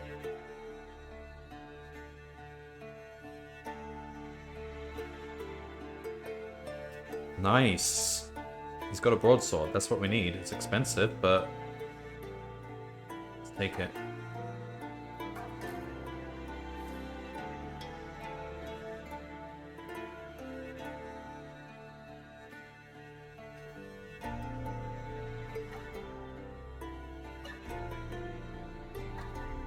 Rear door? Sure. You can see a horse tethered to a post. Yeah, we'll take the horse. Alright.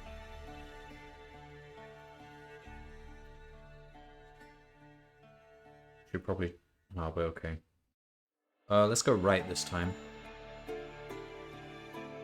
After a few miles, the track becomes tangled and overgrown until all trace of it has completely disappeared. The ride becomes slow and difficult as you strain to avoid the bogs and potholes of this moor. After several hours, you reach the edge of Duranor Forest, and above the ferns you notice a tall watchtower. A spiral of smoke rises lazily from a hidden chimney.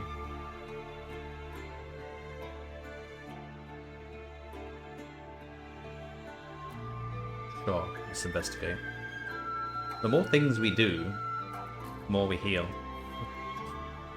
The area around the watchtower door has been cleared of foliage and the ground is well trodden. You are looking for a lock or keyhole in the ironclad door when it suddenly opens. Standing before you is a knight of the White Mountain, a broadsword held in front of his face. State your purpose and mark your words well. My steel will be my answer if you lie.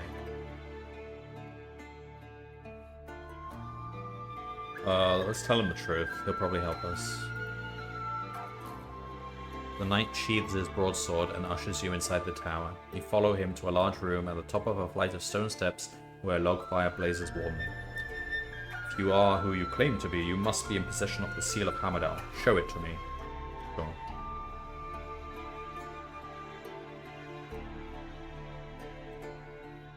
His look of suspicion changes to one of surprise. I believed you to be a trickster, Kylord. I must confess that I had planned to teach you a lesson you would not have forgotten in a lifetime. Please forgive my doubts, but your story sounded so grave that I refused to believe it for fear of it to be true. I am sworn to the defense of the board and I cannot leave this tower, but I offer you any of my possessions if they may aid you on your quest. Well, let's take the healing potion. We've got a backpack already, haven't we? So, just take everything. We've got a broadsword, but we can take another broadsword. In case we lose one.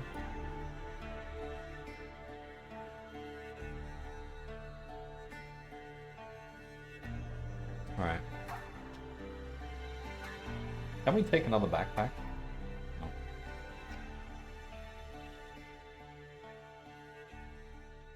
As you are about to leave the tower, he points out the direction you should take. When you reach the Rhine Rift, take the track northwards. You will come to a bridge guarded by the king's men.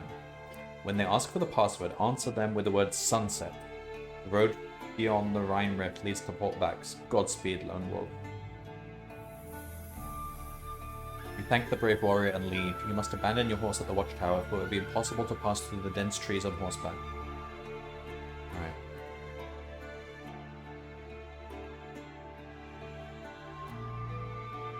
You push on through the dense forest for nearly 3 hours before you discover a track heading north, running parallel to the Rhine Rift, whose rushing waters are over 1 mile deep. In the distance you spot a bridge that spans the dark water at a narrow point. A small hut with a flat roof has been erected in the center, on top of which stand 2 soldiers. A sign points across the bridge. Oh, let's cross the bridge. Soldiers quickly descend from the roof of the hut and grab their spears. They advance towards you, and one of them shouts, "Password, stranger!" Hello, Stormy. So have you had to restart yet? This book, yeah, a few times. Oh, I haven't been keeping track of deaths. Actually, there weren't that many. Let's see. I died to the Where's my death counter gone? So we died only once this stream. We got really far into the book, then we died to a battle with someone. So we're on 8 deaths.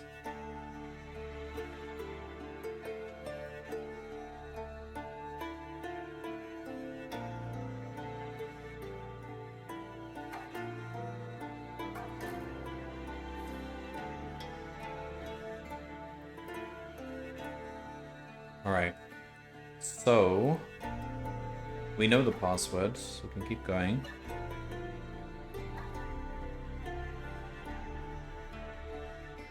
I meant this stream. I remember you just started this book last time, unless I missed one. Yeah, still on book 2, yeah.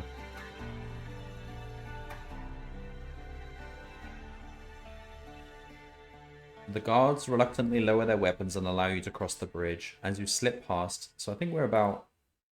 We took a ship, got shipwrecked, ended up in Ragadorn. We took a coach. I guess we're around here. We're trying to get to Portbacks. Oh, we must have just crossed this river right here. That was the bridge. We're aiming to get to Hammerbow. I don't know if we'll get there this book.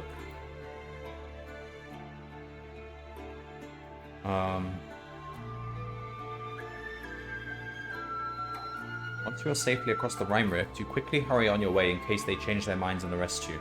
After nearly an hour of walking along the forest road, you arrive at a junction where a signpost points to the east. Portbacks, 3 miles.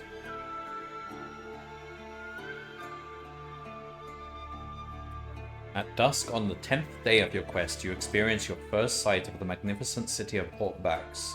Like a diamond set in the green velvet shore, the towers of the city glimmer in the pale light of waxing moon. To the north is the harbour and the formidable war fleet of the Druidese navy. Let's put some tavern music on.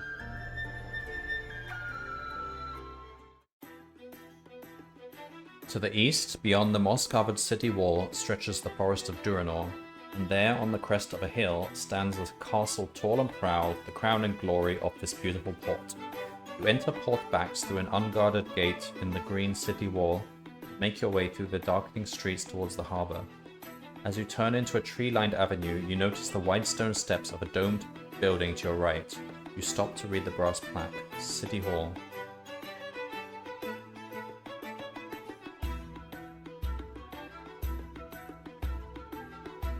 Should we visit City Hall? Go on then. We've got the seal, that's the important thing. To show that we have an important quest.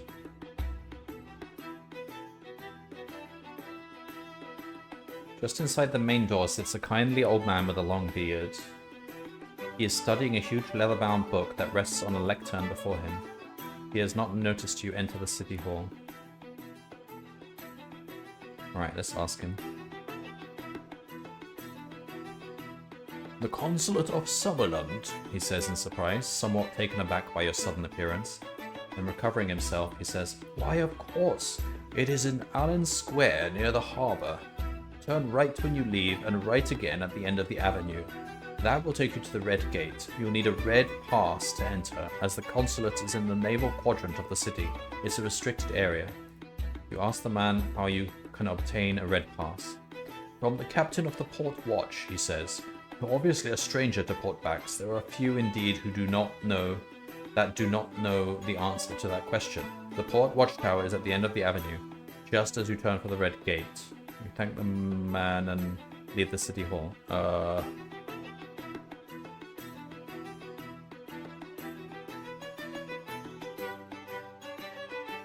So, if we want a red pass,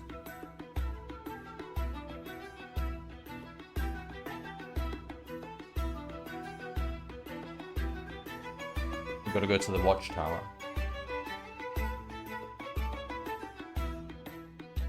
So when we get to the end of the avenue, we can either go to Red Gate or we can go to the Watchtower. We want to go to the Watchtower. Alright.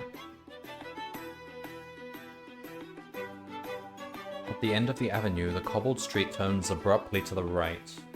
Opposite this point is a tall, white stone building with a plaque above the door. As you can see that the cobbled street ends at a high stone wall. There is a large red gate in this wall and it is guarded by 2 soldiers. Beyond the gate, you can make out the masts of ships moored in the harbour. Alright, let's enter the Watchtower. You are standing in a large empty hall. Opposite are 2 doors, each with a brass sign above them. Let's go to the red passes then.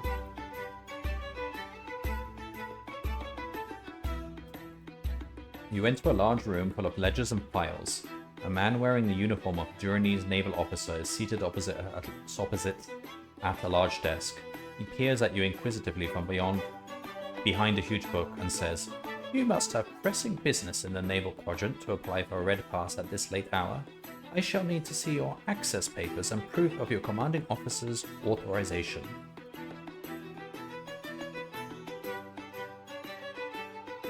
Well, we'll show him the seal. That's like as official as it gets.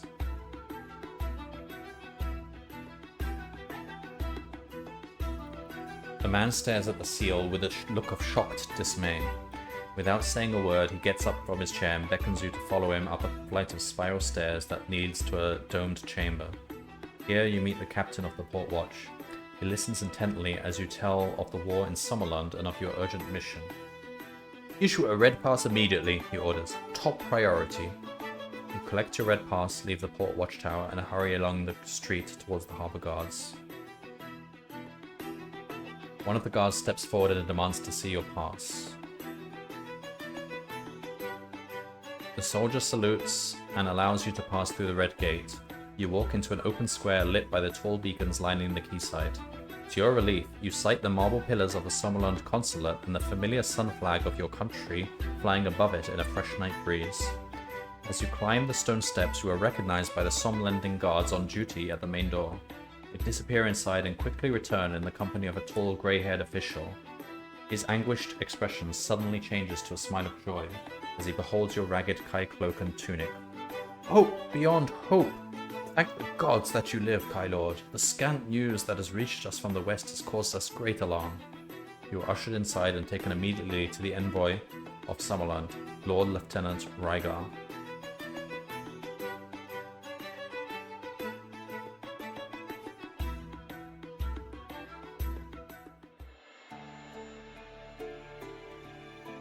Your first meeting with the Lord Lieutenant comes as something of a shock. You had perhaps half expected him to be a servile old man, as are the envoys of the southern lands that plague your king's court with their delegations. The man clad in heavy chainmail standing before you is neither old nor servile. You are soon to learn that Lord Lieutenant Rygar is an exceptional man. Born of a Somlending father and a Duranese mother, he has become something of a legend in this city. In the last decade, he has led an alliance of the nations to victory against the invading ice barbarians of Khult. Wise in peace, fierce in war, you could not have wished for better company on your quest for a summer sword. Rygar orders that a sumptuous meal be served. It is by far the best food you have tasted since the war began. During the feast, you recall the events that have brought you to Portbacks and reflect on the daunting challenge that still lies before you. After the meal, Rygar sends for his physician, who attends to your wounds. His potions restore 6 endurance points. Then he advises you to sleep, or you are to leave with the Lord Lieutenant for Hamadal in the morning. Finally, someone offering to actually escort me instead of just sending me on my way, wishing us good luck and saying we're all counting on you. We'll all fail if you fall.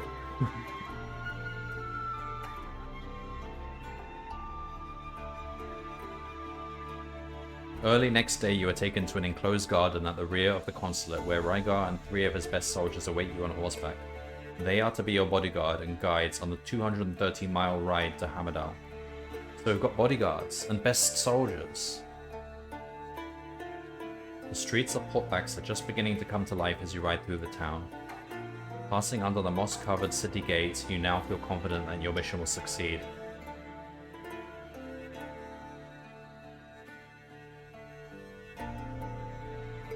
For 3 days and nights, you have ridden along the highway as it follows its route up the river valley of the Doronon. Let's have a look at the map. We're going up this river valley.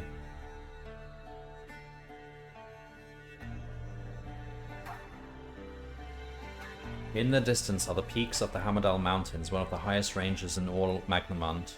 Capital lies at the very center of those mountains. It is now the morning of the 14th day of your quest. You have made camp near a waterfall where the fast-flowing Doronon drops over 120 feet.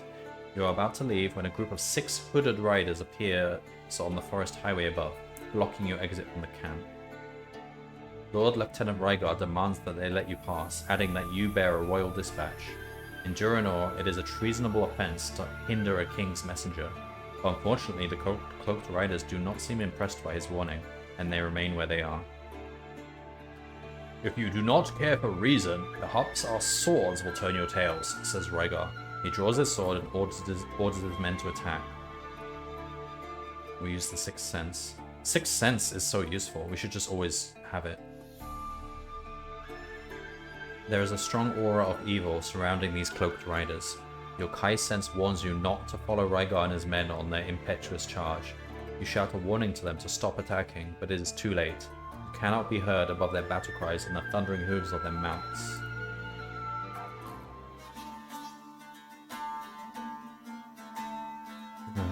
As Rygar and his men gallop nearer to the riders, one of the cloaked horsemen draws a black staff from beneath his robes.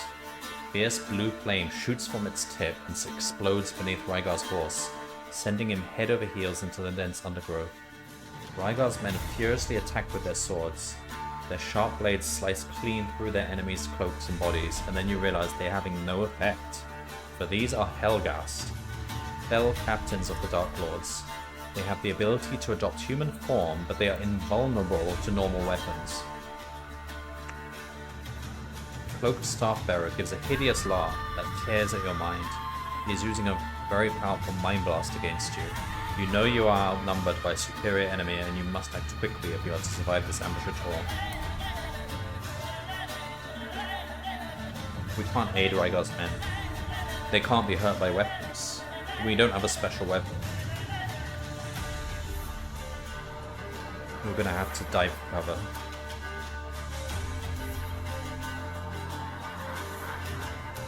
You come to rest face downwards in the tangle of thick bracken. The ringing of steel and the horrible cries of the Helghast echo through the trees around you. You are stunned and cannot move until a hand grabs your arm and pulls you upright. It is Rygar. His face is bloodied and his armor battered and charred. We must flee these demons, Lone Wolf. Strength and steel will not avail us here. You glimpse the silhouette of 6 Helghast on the forest road above. Their minds bent on the slaughter of Rygar's men, they fail to see you both slip away under cover of the wooded hillside.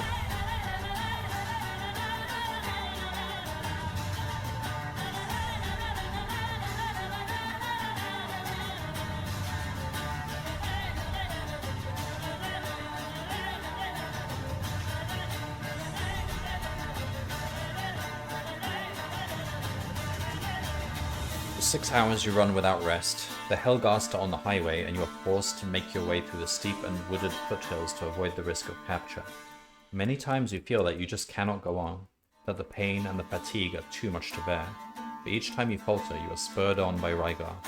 You marvel at his endurance, for he is not a young man, and he is clothed in the heavy armor of a Somlending knight. By nightfall, you have reached the entrance to Tarnalen, the western tunnel through the Hamadal Mountains. The 3 tunnels of Durinor were excavated during the Age of the Black Moon, and each tunnel is over 40 miles long and passes through the huge circle of the Hamadal Range to the capital. The tunnels provide the only access to the city. Rygar sits beside you and takes some bread and meat from his pack. Eat this, Lone Wolf. You must sustain your strength for the journey to Hamadal. From here, you must venture alone through the Tarnalen. I shall remain here and hold the enemy back for as long as I have the strength to fight. Do not argue. That your mission should succeed is the only thing that matters. I remember this has an errata which was actually quite complicated, and it's one of the points of contention with the original copy of this book. I can't be willing to read it though, but we don't have the spear anyway, so I think we'll just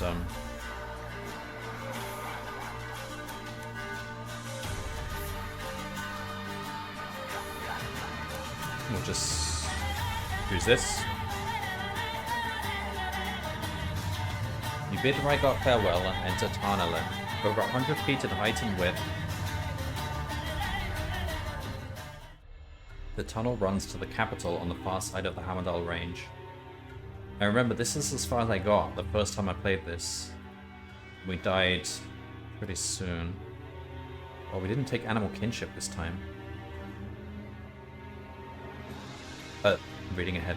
And is lit by torches for its entire length. The highway through the mountain is usually alive with the traffic of merchants to and from Port Bax, yet now the entrance and interior are deserted except for an overturned fruit wagon. As you walk deeper into Tarnalen, a doubt nags at you. Had the Helghast arrived here first? You have been walking for half an hour when you see a strange creature on top of a wagon in the road ahead. It is 2 feet high and resembles an overgrown marsh rat. You assume it is some sort of tunnel-dwelling rodent until you notice that it is wearing a splendid jacket of patched leather and carrying what appears to be a spear. As you get nearer, it suddenly turns to face you. Its whiskered nose is sniffing the air and its bright black eyes are peering into the gloom. It sees you and scampers off into the darkness of a smaller tunnel to your left. Follow it. You chase the furry creature as it hurries along a narrow, twisting passage for nearly 10 minutes, and are about to give up the chase when the passage opens out into a huge torchlit cavern. A stunning sight greets your eyes. The cavern houses an entire colony of these strange creatures, all busy sorting through and examining a vast pile of strange objects littering the center of the hall.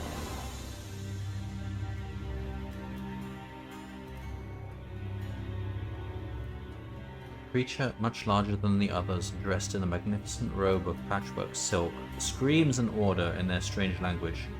All of these furry creatures arm themselves with spears and swords that look as if they have been crafted from broken wagons, spokes, and broom handles.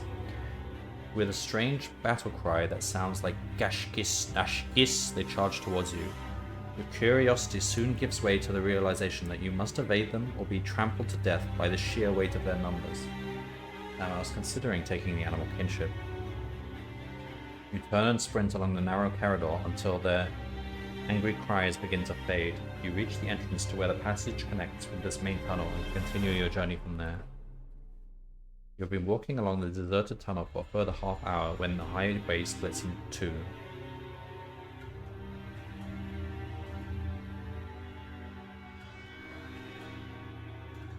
I don't know, go left.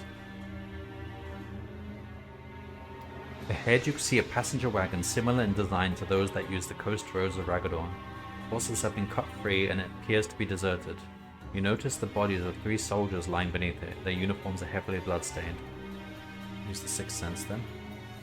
Your sense warns you that the wagon contains an evil presence. Let's go back then. You have walked for nearly a mile along this deserted tunnel when you see a flight of steps cut into the rock face to your left. They lead to a platform which runs the length of the tunnel ceiling. It is used to serve as the torches. Your Kai sense warns you that there is something evil hiding in the darkness of the platform. Alright, let's... Oh, we don't want to go back to the left part. Sprint past it then. You pass the stone steps and continue along the highway. You have just passed under the platform when you hear a noise above you. You stop and stare upwards, but you can see nothing in the gloom of the tunnel ceiling. Keep moving! There could be something falling on us. Uh-oh. I think this is where, as far as I got the very first time I played this game. And we don't have the spear. Suddenly, from out of the darkness, there is a blood-chilling cry. You find yourself staring into the glowing eyes of a Helghast. As it tries to close its fingers around your throat, you scream in terror and fall to the ground. The hideous creature tears at your tunic, rending the cloth with its black claws.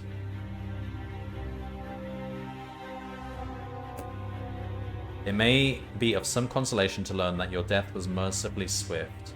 The Helghast's fingers tore and burnt their way through your throat within a few seconds, but now the seal of Hamadal is on its way to the Dark Lord city of Helgadad. We brought the seal right to their doorstep. Your life and quest come to a tragic end here.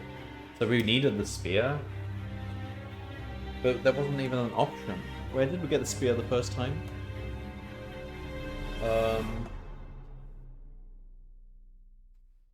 Let's update the death counter.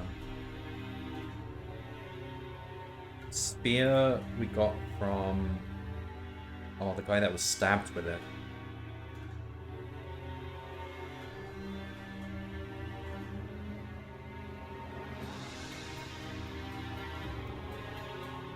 Alright, so after we killed a priest, we ran away, we took a horse, and then there was a fork in the road and we went left, and I think that led us to wherever the spear was. Seems you need the spear here, unless you do something with those animals.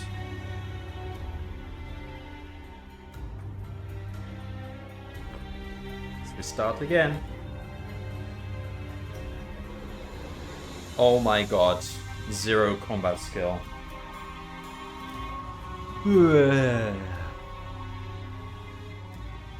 We're just not going to be fighting this time. Let's go camouflage. 6th sense, always.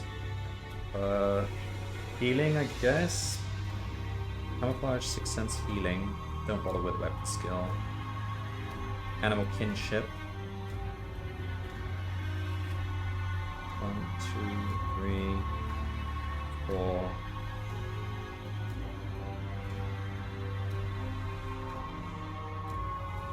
We're just going to avoid fighting altogether. Tracking.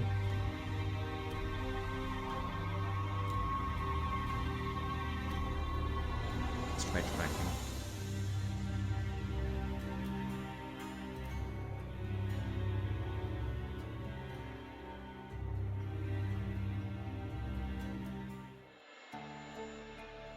Right, well we don't have a...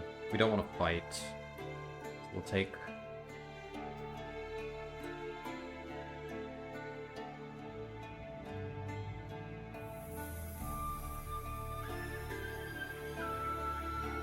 If we take the chainmail waistcoat, we'll probably lose it in the sea. And the shield is good, but we don't want to fight, but it's just good to have the shield anyway. Healing potion, I guess? What does the chainmail waistcoat do? Adds 4 endurance potions to total. So it's better to have that than the healing potion, really. Even though we'll lose it if we fall in the sea.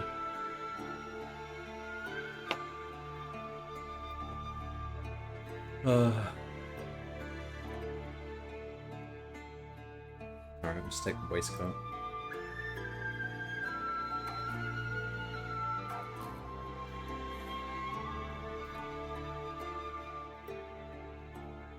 Alright. So, we deal with this guy.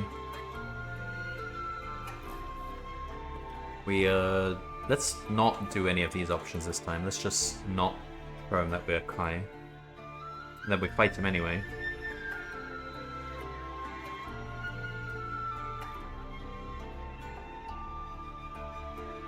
Get hit a couple of times. Now we can elude.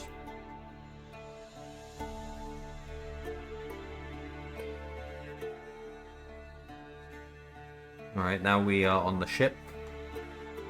Set sail. We encounter a wreckage.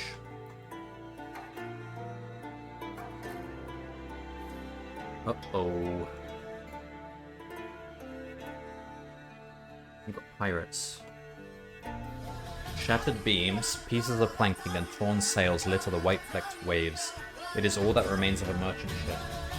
But then suddenly you notice a body clinging to a broken hatch cover. The rope ladder is quickly lowered and the poor man is brought aboard. Pirates, is all he says before collapsing to the deck.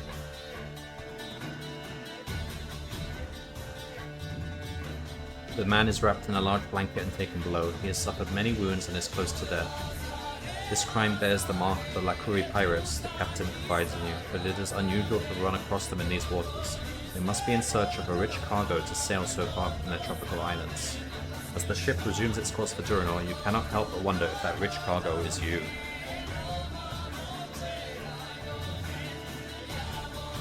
Alright. And then we get the fire.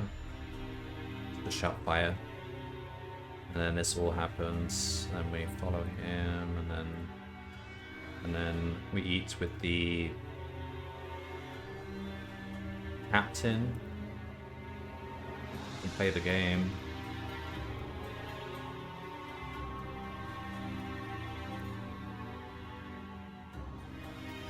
It was a stalemate. Okay. And then oh, don't signal the fishing boat because they just steal all our stuff. Swim. We probably lose the oh, we lose everything in our backpack.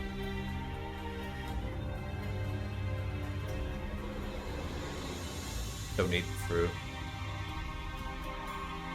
Let's try heading west this time.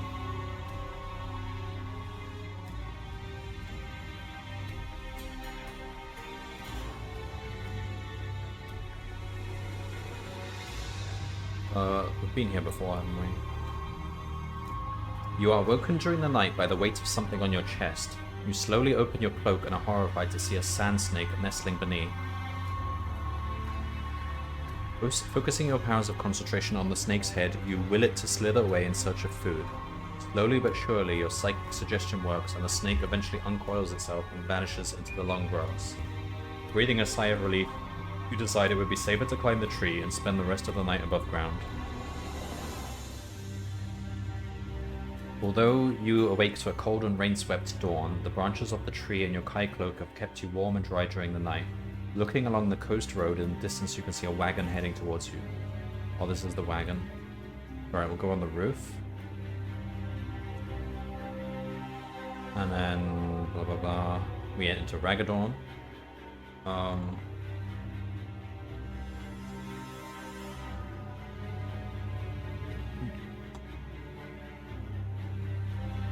do what we did before. Go east. Don't want to buy anything. A blanket? What even is a blanket? We can afford it. Why not?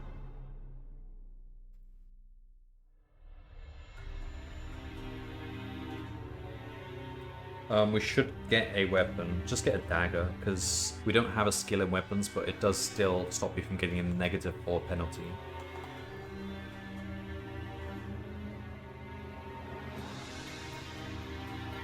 Alright, we don't have the money for a ticket, so we can go to the casino, play the game,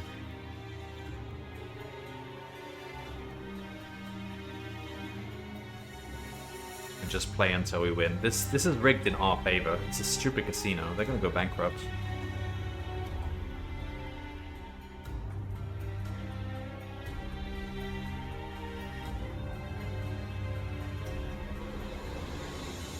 There we go, now we're rich. Buy a ticket.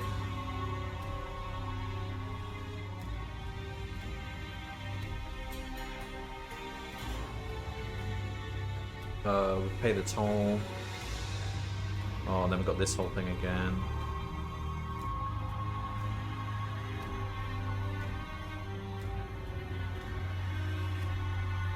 And then they try to poison us.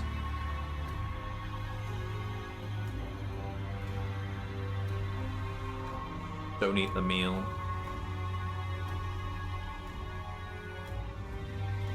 And then we know it's this guy on the left, so we attack him. Oh man, we're not going to be good at fighting him though. But we have to. Damn.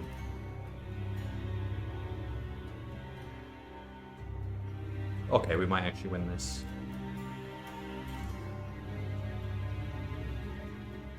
We get all his money. Then we escape by the rear door. We have the camouflage, so we can do that. Alright, I'm going to choose to leave the... We'll take the horse and leave the village, because that led us to the spear. Oh, what did we do? Yeah, that's what we did. Okay. And then... go left. Then we do aid the people in trouble. Now...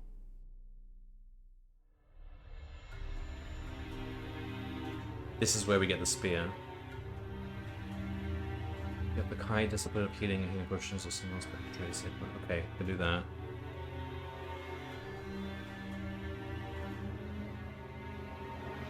Alright.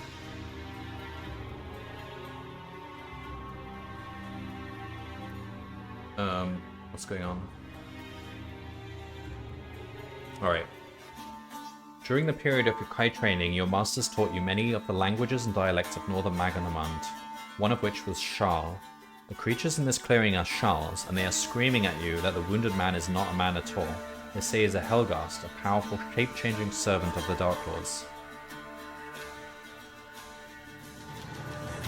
They're probably telling the truth, because we fought him before. And we died to him.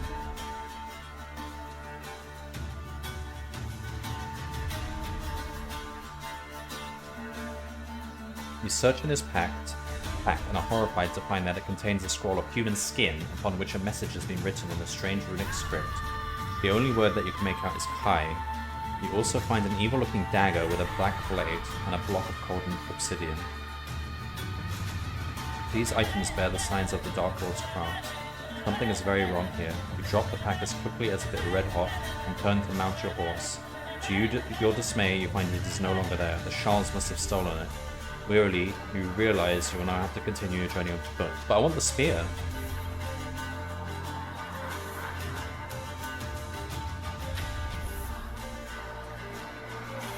So we didn't get the spear because we didn't... No, I chose a different option. Alright. You have been walking for nearly 2 hours when you reach the peak of a hill and see the Durinor forest stretched out before you. The road bears eastwards and enters the trees at a point where a large wooden tower has been built. You can see the silhouette of a soldier on guard. He looks impaled. Let's go check it out. You are less than 20 yards from the tower when the guard steps forward and demands to know your business. You notice that the soldier is wearing the red coat of Journey's man-at-arms, and you have reached the border of the Durinor. Use the sixth sense. You can sense that this guard is a loyal Journey's soldier. If you attempt to bribe him, he would be likely to consider it a grave insult and attack you. Hey, show him the Hamadal, the seal. Alright, we're back here. And then we get to City Hall. Use tracking. You try to remember some of the stories told you by an old Kai master called Wisewar. He was envoy to Portbacks for many years, and he knew and loved the city as well as any native Durinese. You recall him saying that the consulate overlooked Allen Square in the naval quadrant of the city. There's a sign to your left pointing along the avenue. Naval quadrant, half a mile. Certain this is the right direction, you walk confidently along the tree-lined avenue. Oh, this again. So we want to get the red pass, don't we?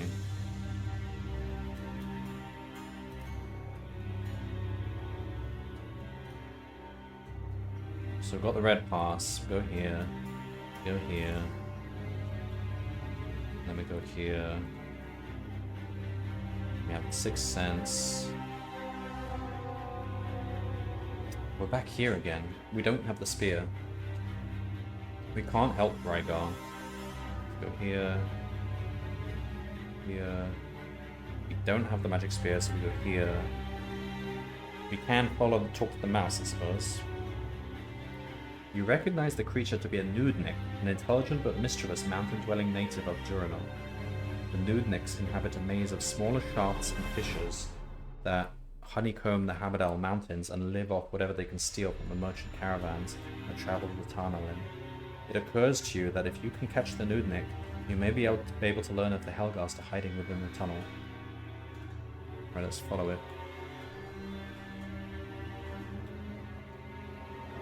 And then we reach the hall full of them. Let's do this. Whoa, this is interesting. A large Nudnik, wearing a brightly coloured cloak of patchwork silk, orders several of his people to arm themselves and drive you out of the hall. When you speak to them in their own language, a hush of astonishment fills the cavern. Never before have they encountered a human being who could actually speak their tongue. Some of them it is too much to grasp, and they stare at you open-mouthed, their furry little arms hanging loosely by their sides. Then the large Nudnik addresses you, saying he is the leader of this colony. His name is Gashgis, and he welcomes you and invites you to join him on top of a raised platform in the center of the chamber.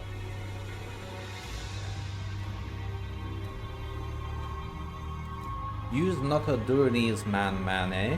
Where's the use comes from, eh? Questions Gashgis in his strange Nudnik accent. You tell him that you are a Somlending on your way to Hamadal. He looks at you nervously and then asks, "You's not a Black Screamers, eh?" You realize that the Black Screamers that Gashgish refers to are Helghast. You learn that 2 of them arrived in Tarnalin over 2 hours ago and caused quite a panic in the main tunnel. Gashgish knows where they are lying in ambush, waiting for you to appear.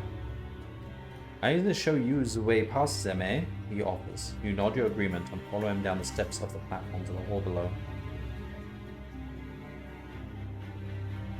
The Nudniks seem to have overcome their shock and react to you now as if you are one of them. Before you leave, a pretty female Nudnik offers you some food for your journey ahead. There is enough for 2 meals. You thank her for her generosity and then follow Gashgis along one of the many passages leading out of the cavern. After an hour of trekking through the dark, he stops and points towards a shaft of light that is pouring through a crevice in the far distance.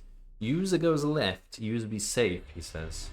You thank Gashgis for his help and silently thank your Kai masters who taught you the skill of animal kinship. The many years of instruction have probably saved your life. You squeeze through a fissure in the rock and drop 3 feet to the pathway below. You are thinking how kind the Nudniks were when you discover that they have stolen all your gold. Whatever, they gave me something more valuable than gold. A way to avoid those Helghast.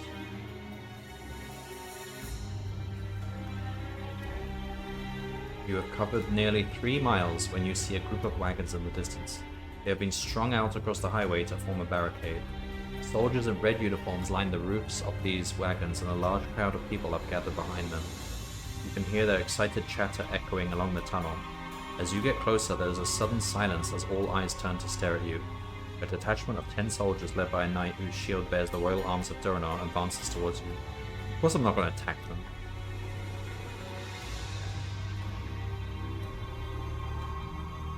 Cautiously, the soldiers surround you and take your weapons and backpack.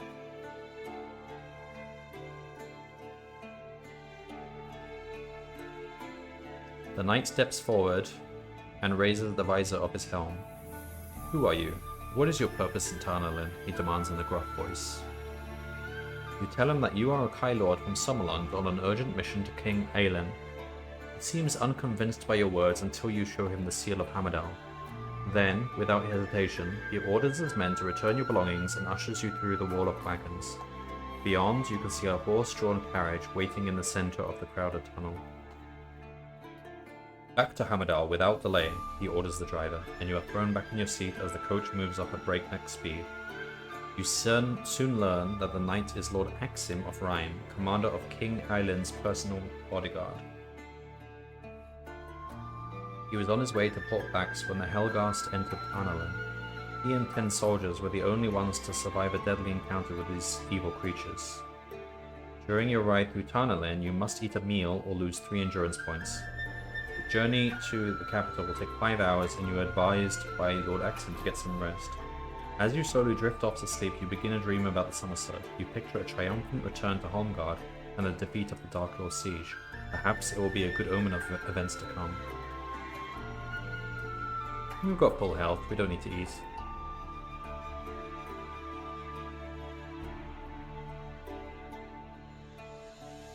It is the early morning of the 15th day of your quest when you open your eyes to the breathtaking spectacle of Hammerdahl, the mountain city.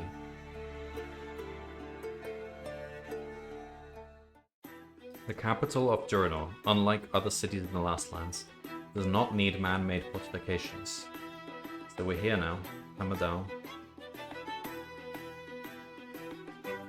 The encircling peaks of the Hammerdahl range offer a far more secure protection to the people within. Carriage speeds through the lush farmlands surrounding the city with its many towers and wide streets. On a hill in the very center of Hammerdahl stands the King's Tower, a magnificent structure of glass and stone. As the carriage halts at the tower gates, you suddenly realize for the first time that as a wielder of the Summersword, your destiny is to become part of the oldest legend of the Lastlands.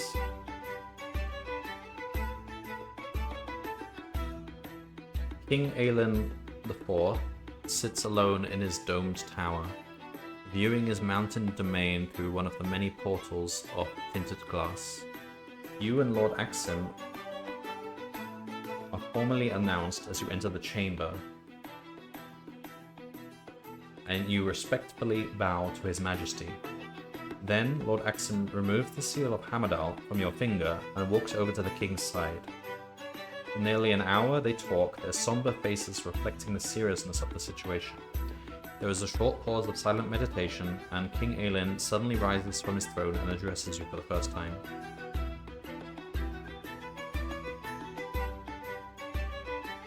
Alas, the Dark Lords have woken once more, and once more does Summerland come in search of our aid. I had prayed that my reign would be remembered as a time of peace and fulfillment, but in my heart I knew it was to be otherwise. The king removes a golden key from the pocket of his white robe and inserts it in a marble dais standing in the center of the chamber. A gentle humming fills the room as the stone cover slides back to reveal the hilt of a golden sword. Take the sword, Lone Wolf. It is foretold that only a true son of Summerland can release the powers that lie within its blade, but I don't have sword skill. As you grasp the glowing hilt, a tingling sensation runs up your arm and radiates throughout your body.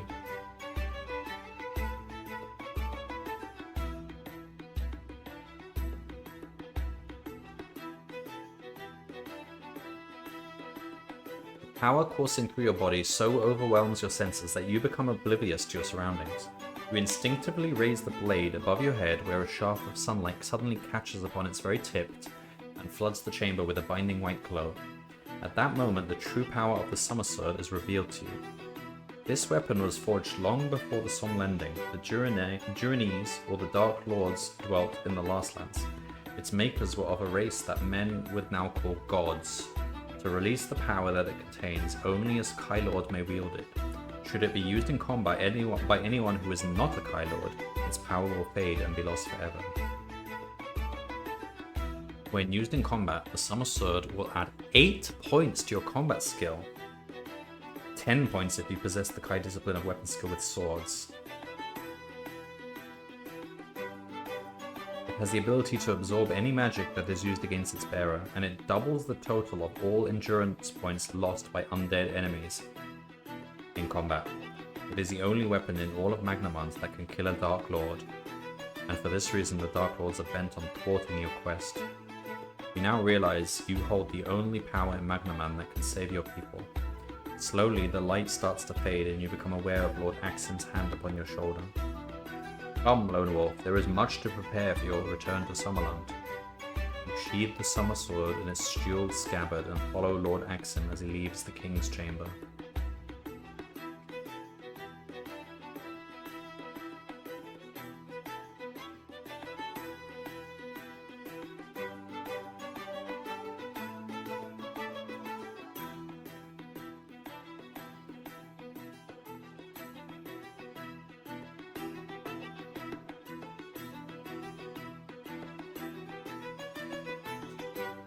Okay. The muster of the army and the preparation of the journey's fleet takes 14 days to complete, during which time you remain as a guest of the king in Hamadal. As each day passes, you despair for your besieged countrymen of Holmgard and pray that they have enough strength to resist the Dark Lords until you return. Every day of your reluctant exile, you devote long periods to exercise and meditation. You are also visited by Journey's herb warden called Madin Randalin, who is famous throughout the Last Lands for his knowledge and skill in the healing arts. He restores all the endurance points, and he gives you a potent Lamspur potion that will restore 5 endurance points if swallowed after combat. Okay. He is also the bearer of some sad news. The body of Lord Lieutenant Rygar was found in the forest near to the entrance to Tarnalen. He was killed by a Helghast. Yeah, well, we knew that.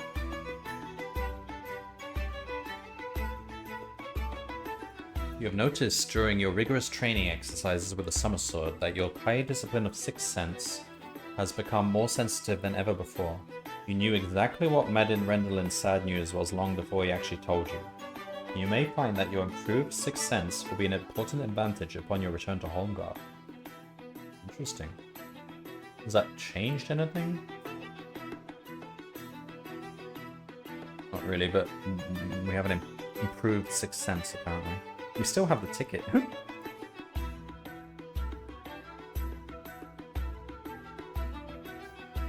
It is the early in the morning of the 33rd day of your quest, when you ride into Port Vax with Lord Axum at your side. Preparations for war have been completed. The galleons of the Journey's war fleet lie at anchor in the harbour, impatiently awaiting the order to set sail for Summerland. On board each ship are many brave soldiers from the Mountain Kingdom, a tough army of skilled warriors eager to face the Dark Lords in battle. They can't fight them, they need the sword. Each man has sworn to avenge their besieged allies or die in the attempt. You are to sail back to Holmgard aboard the flagship Durinor, a warship whose great curving prow and tall masts emphasize its sheer power and strength. You and Lord Axon are taken aboard and welcomed by Admiral Palfin, commander of the fleet, and then the fleet prepares to set sail. In less than an hour, the harbour lies far behind you. The domes of Port Vax are now merely dots on the horizon.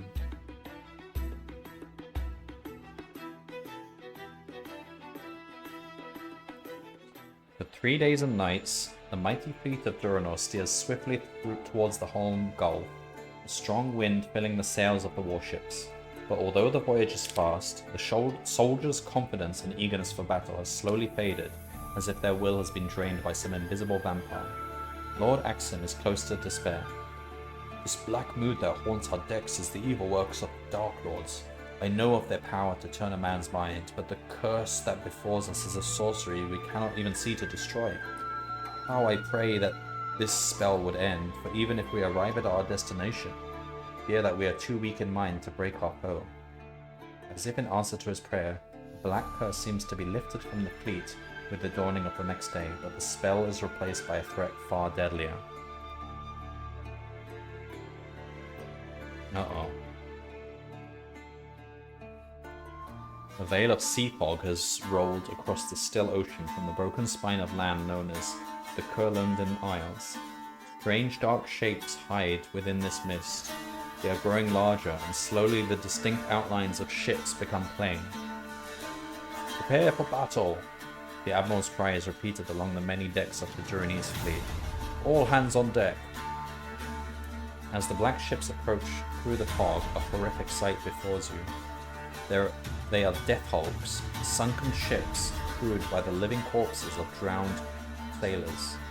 They have been summoned to the surface by great wizardry, near closing for battle, suddenly the fog vanishes, and you can now see that the Death Hulks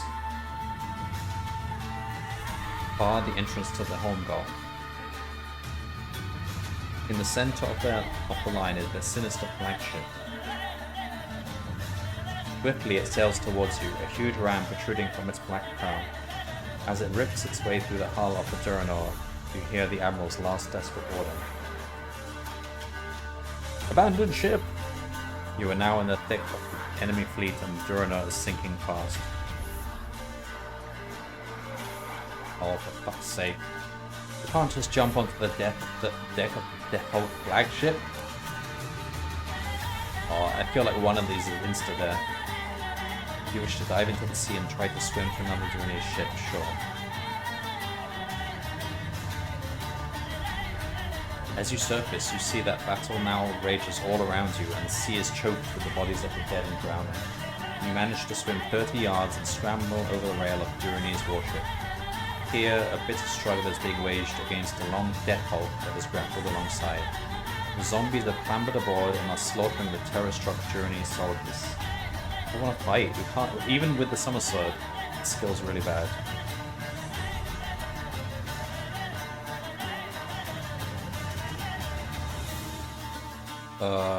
Jump onto the long Death Hulk? Alright. As you advance along the deck, the hideous creatures turn and flee from the golden light of your sword. You notice something strange about this Death Hulk, something familiar, but you're not quite sure what it is. Suddenly, a ghastly voice behind you cries out your name. You raise the Summer Sword and spin around to face the voice. The sight that confronts you fills your senses with a mortal terror.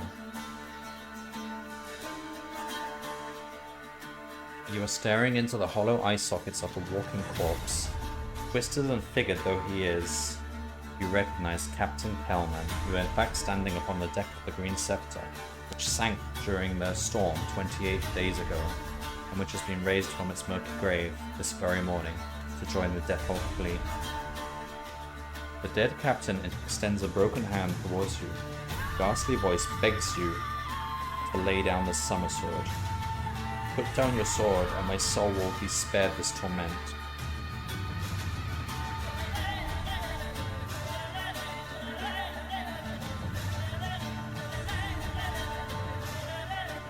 Oh.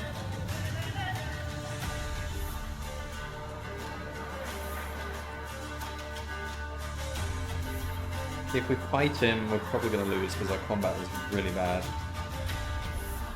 But placing the Summer Sword upon the deck just because he says so? But who's speaking to us?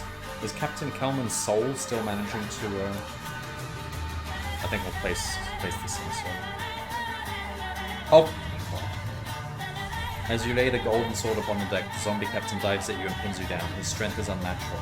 As he sinks a dagger into your throat, the last thing you hear is a hideous laugh of victory. Your quest in life ends here.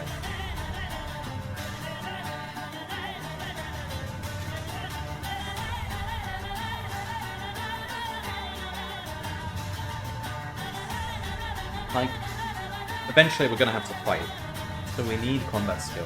Let's start the book from scratch.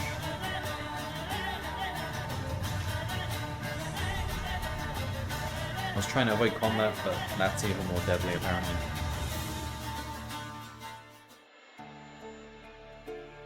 We got so far. Wow, this is a really long book actually. The first book was shorter. Alright, let's try and... Combat skill is 3, endurance is 0. Oh boy. Alright, what do we want? Always take 6 cents, I think, and healing. There's no point taking weapon skill, because there's like a minimal chance of getting sword. But sword is the one we're gonna switch to anyway, so... Don't bother with weapon skill. Mind Blast is good. Well, we don't want to fight though, but we have to fight. It seems like it's gonna happen eventually. I'm gonna take Mind Blast. Camouflage. Animal kinship to get through that tunnel. Alright. We'll take a shield. And...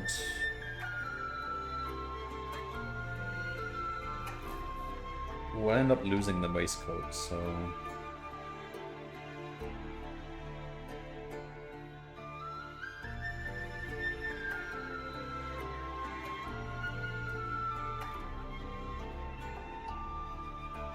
You can't use the healing potion in combat? Oh, that makes it much worse then.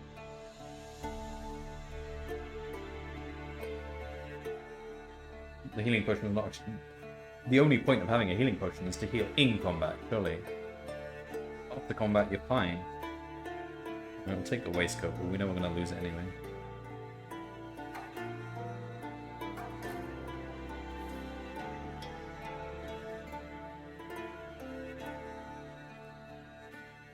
Alright, let's begin. Alright, so we do this again. We don't do any of these things. Alright, now, should we just fight him? Yeah, well, we have to. Oh boy, we're already quite hurt. 13 versus 20. Alright, we'll elude.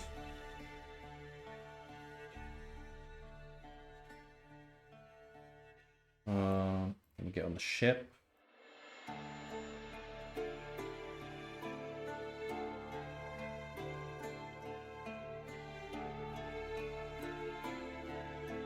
The captain orders the ship to go alongside and pick up the 3 men. They are fishermen from the Summerland port of Tyso. Their boat was attacked last night by pirates, and they are the only survivors. You give them food and warm clothing, and they can barely hold back their tears of gratitude. As you prepare your journey to continue your journey to Durinor, one of the men offers you a fine sword as a token of his thanks. If you wish to accept this gift, alright, yeah, sure, we'll take it. I mean, we should have a weapon.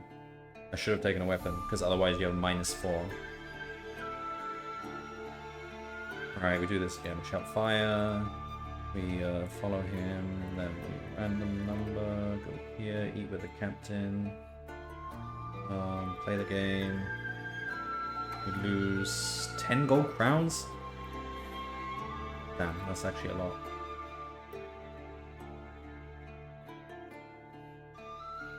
Then we get here. Here. Go east, I suppose.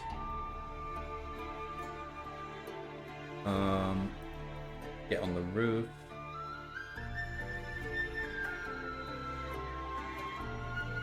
Alright, we're good for health. We're gonna take that. Now we're here. So we go east. Don't want to buy anything. I don't know what the blanket's for, but now we go to the casino, play the game. Play the game until we're like super rich.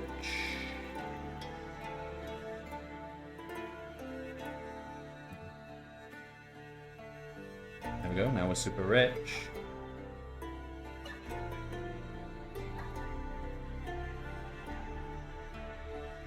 Put here. Pay the tax. Then we meet these guys. We have a ticket.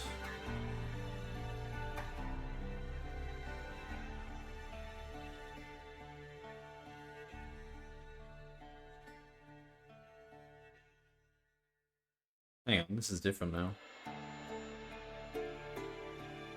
One of the wheels jams in a deep rut, and 3 of the large wooden spokes are shattered.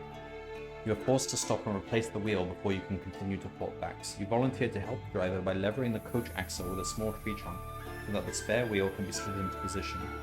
You're pushing down on the stout branch with all your strength, when the horses suddenly rear up and race forward. The trunk springs back and catches you square in the face, knocking you backwards to the ground. You are stunned and you lose 2 endurance points. The driver is not so lucky. The coaches run over him. As the poor man dies in your arms, his last words are, "Through accident, I saw..." Alright. Oh, they reuse this page, regardless of how he dies. Okay. Let me do this.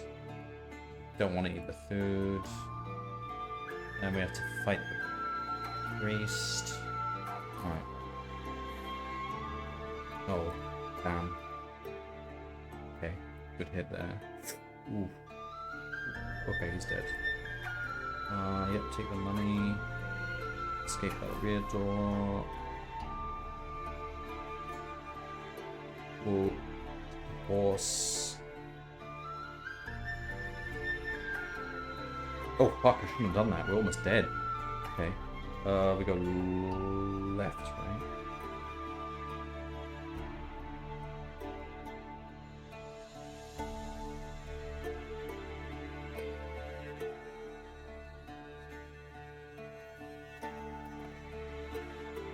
We just ignore them. Because what do we get from this? Like, we might get the spear, but then you have to fight the guy you took the spear from. Ignore them.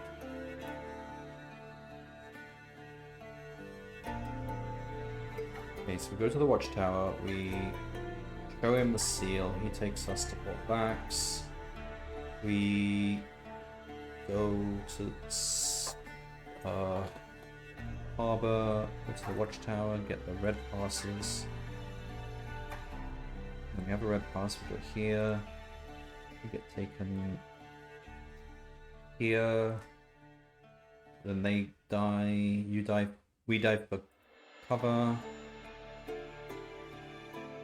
We don't have the spear, we go here, we meet the animals. They take all our money, he gives us the meals though. Then we raise our hands and walk towards them. Alright, we can do that. And now we're in Hamadal, right? Yeah. So we got here pretty quickly now. We've got the Summer Sword, Potion.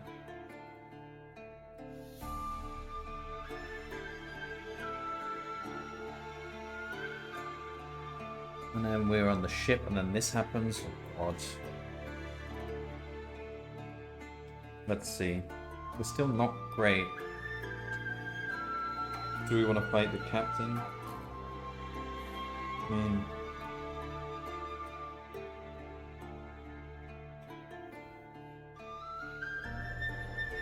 Got the shield. It helps. Flame blast. Alright, we'll do that again. We'll dive into the sea. Jump onto the long Death Hulk. When we encounter him, we'll attack him. Oh, nice! Combat ratio 8. He's not that hard, actually. Alright.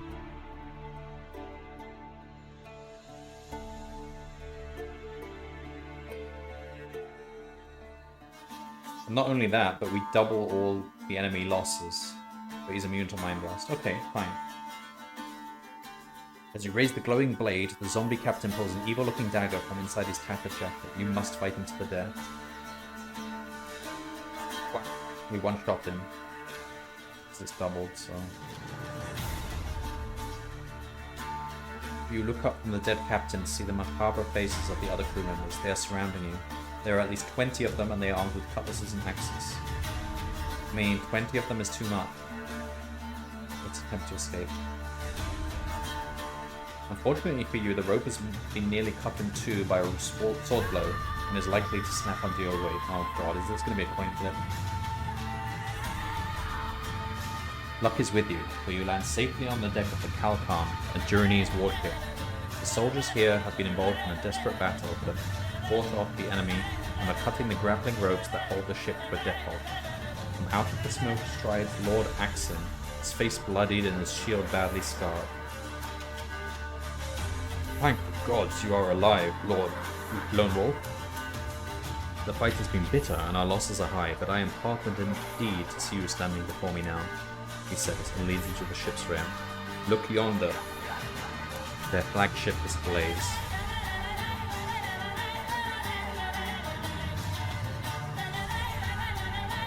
Through the fog of war, you can see that the huge Death Hulk is slowly sinking beneath a plume of dense black smoke. The Kalkan is eventually freed and slowly it maneuvers out of the tangle of wreckage. The wind begins to stir, filling its tattered sails and carrying away the smoke of battle. Lord Axim orders the royal arms of Durinor to be hoisted aloft so that other ships can rally to the Kalkan.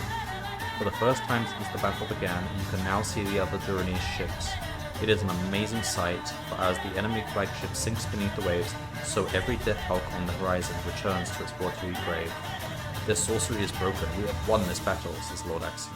And within a few minutes, not one of the Death Hulks remains afloat.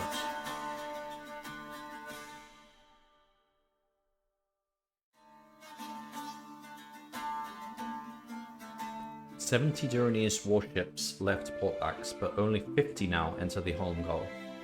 The battle has claimed many brave men, including Admiral Kalfen, who died aboard the flagship Durinor, the first ship to be sunk. But despite the heavy loss, a great victory has been won. A victory which inspires the Durinese soldiers with new strength, so that the past ordeal of both the voyage and the battle are now forgotten.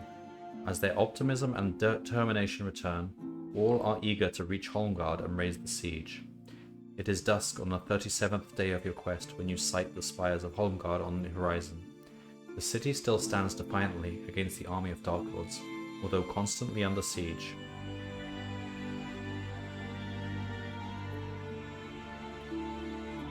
Flickering in the darkness, you can see the small fires which burn throughout the capital. The confident Lord Axim joins you at the prow. The moonless sky will aid us this night. We shall enter the harbour unseen. Come the dawn, my men will scatter the wretched foe like dead leaves upon the wind of a storm. As you enter Holmgard harbour at the head of the Durinese fleet, you unsheathe the summersword and prepare to fulfill your destiny." Bloody hell.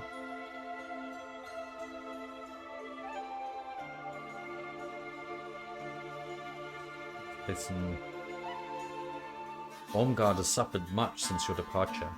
Many of the shops and houses you remember passing on your way to the quay are little more than heaps of ashes. The Dark Lord's army, with their evil engines of war, surround the walls, and the flaming arcs of fireballs shooting through the air continually light the night sky as they rain down on the streets below. People fight the fire as best they can, but they are hungry and exhausted and close to surrender. First, as it enters the harbour, the fleet is mistaken for the enemy, and cries of despair can be heard all along the quay. But as the first of the soldiers set foot in the city and unfurl the royal arms of Durinor, the news of your return spreads quickly. The cries of despair have changed to a chorus of cheers. The Kai Lord has returned. You are standing at the top of the great watchtower, high above the main gate of the city, when the first light of dawn creeps slowly over the horizon. Thousands upon thousands of the black-clad enemy are massed around the city wall, huddled like beetles in the trenches that cover the plain. In the midst of this horde, a great red tent has been erected, bearing the symbol of a broken skull. It is the mark of Zagana, Lord of Kag, the Dark Lord of Helgedar.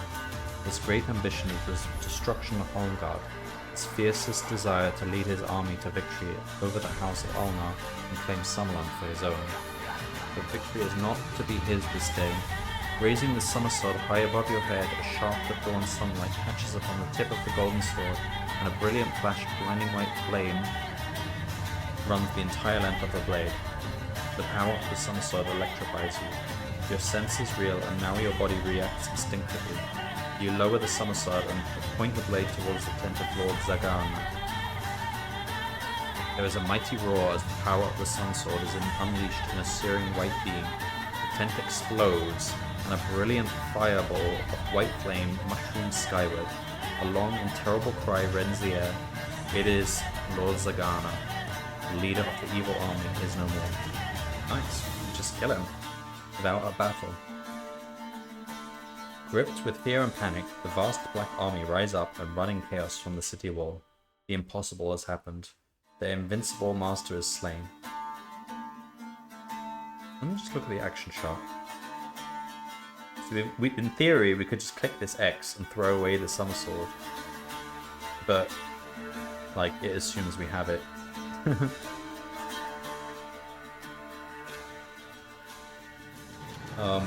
Again, the summer sword has returned to defeat them. The army and the allies of Durinor ride out of the city gates in pursuit of the panic-stricken enemy as they run blindly towards the Durnkrag Mountains. The victory is yours, Holmgard is saved, and the murder of the Kai has finally been avenged. But for you, Lone Wolf, life of high adventure has only just begun. The new challenge awaits you and the Summer Sword in Book 3 of the Lone Wolf series, The Caverns of Cult. We'll just make a save before we switch books, just in case. Wait, how do I...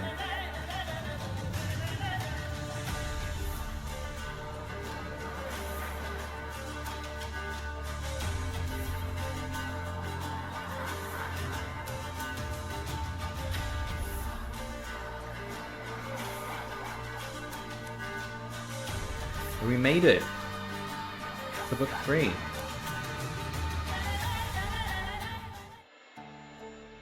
Alright. I'll save this for next time. Can't go on for hours and hours for this, or my throat just gets sore from talking so much. Even though I would like to, it's very fun.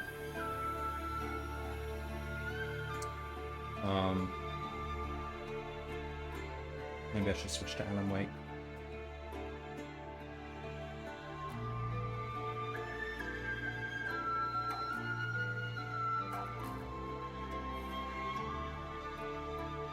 Alright, leave this till next time. Let me just... I already saved it. We'll just save again for this book. Use this. I don't know what it does, but we'll use it. So what's the next book? Caverns of Cult. Okay. So we're gonna... Well, let's not read it now. We've still got all this stuff. Crappy skill, terrible endurance points, no money. I mean, this is a good set of skills. We've got the weapon Summer Sword, which is a very good weapon, and I don't think there's any point taking weapon skill anymore. We've still got the shield. Let's try and hold on to that as long as we can, because +2 combat skill. We've got that potion. We've got a ticket to Portpax. I don't know why we still have that. We've still got the red pass, whatever.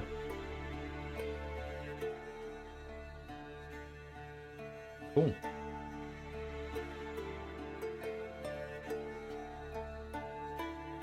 Alright, let's save it.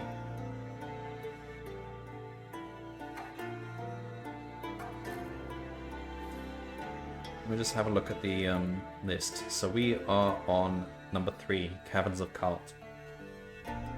3 of 29.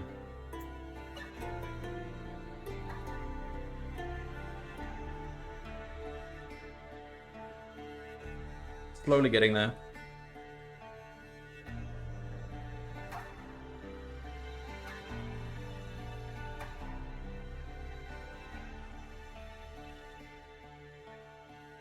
That tunnel is where I failed the very first time I played this.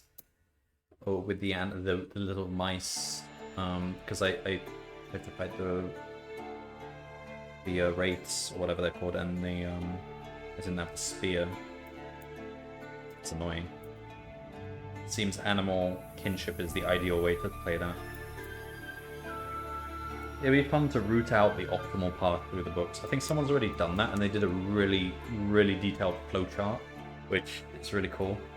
And it maps out the optimal path through each of the books. So I'll probably read that for these first 2 books to see what is recommended for, like, if you were to speedrun the series. I don't think anyone's ever done that before. Maybe I could be the first.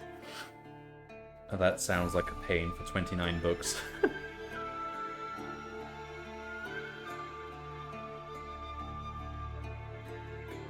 It's a very doable thing though, because this Sky Chronicles follows the rules correctly, so you can't really cheat. And if you die, you have to reset the book. Like, I assume we're not... Well, in theory, in speedrunning, normally you allow save loading. So you could have a category where you don't do that, because otherwise it's kind of... Well... Allowing save loading is also valid, I suppose.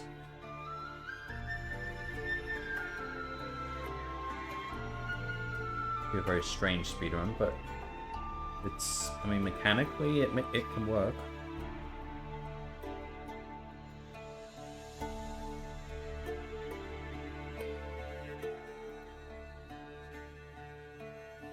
Right.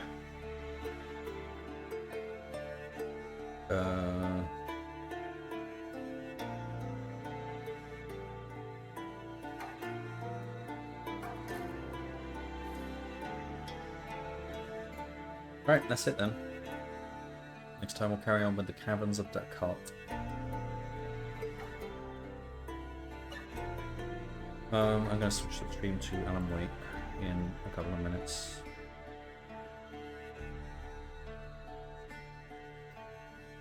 I'll do a bit of Alan Wake, maybe only like an hour or two. Thank you, Stormy. Yeah, it was, well, this stream was 2.5 hours, and last stream I spent probably another half an hour on this book. I can't remember now. It's definitely a longer book in terms of numbers of pages than the first book.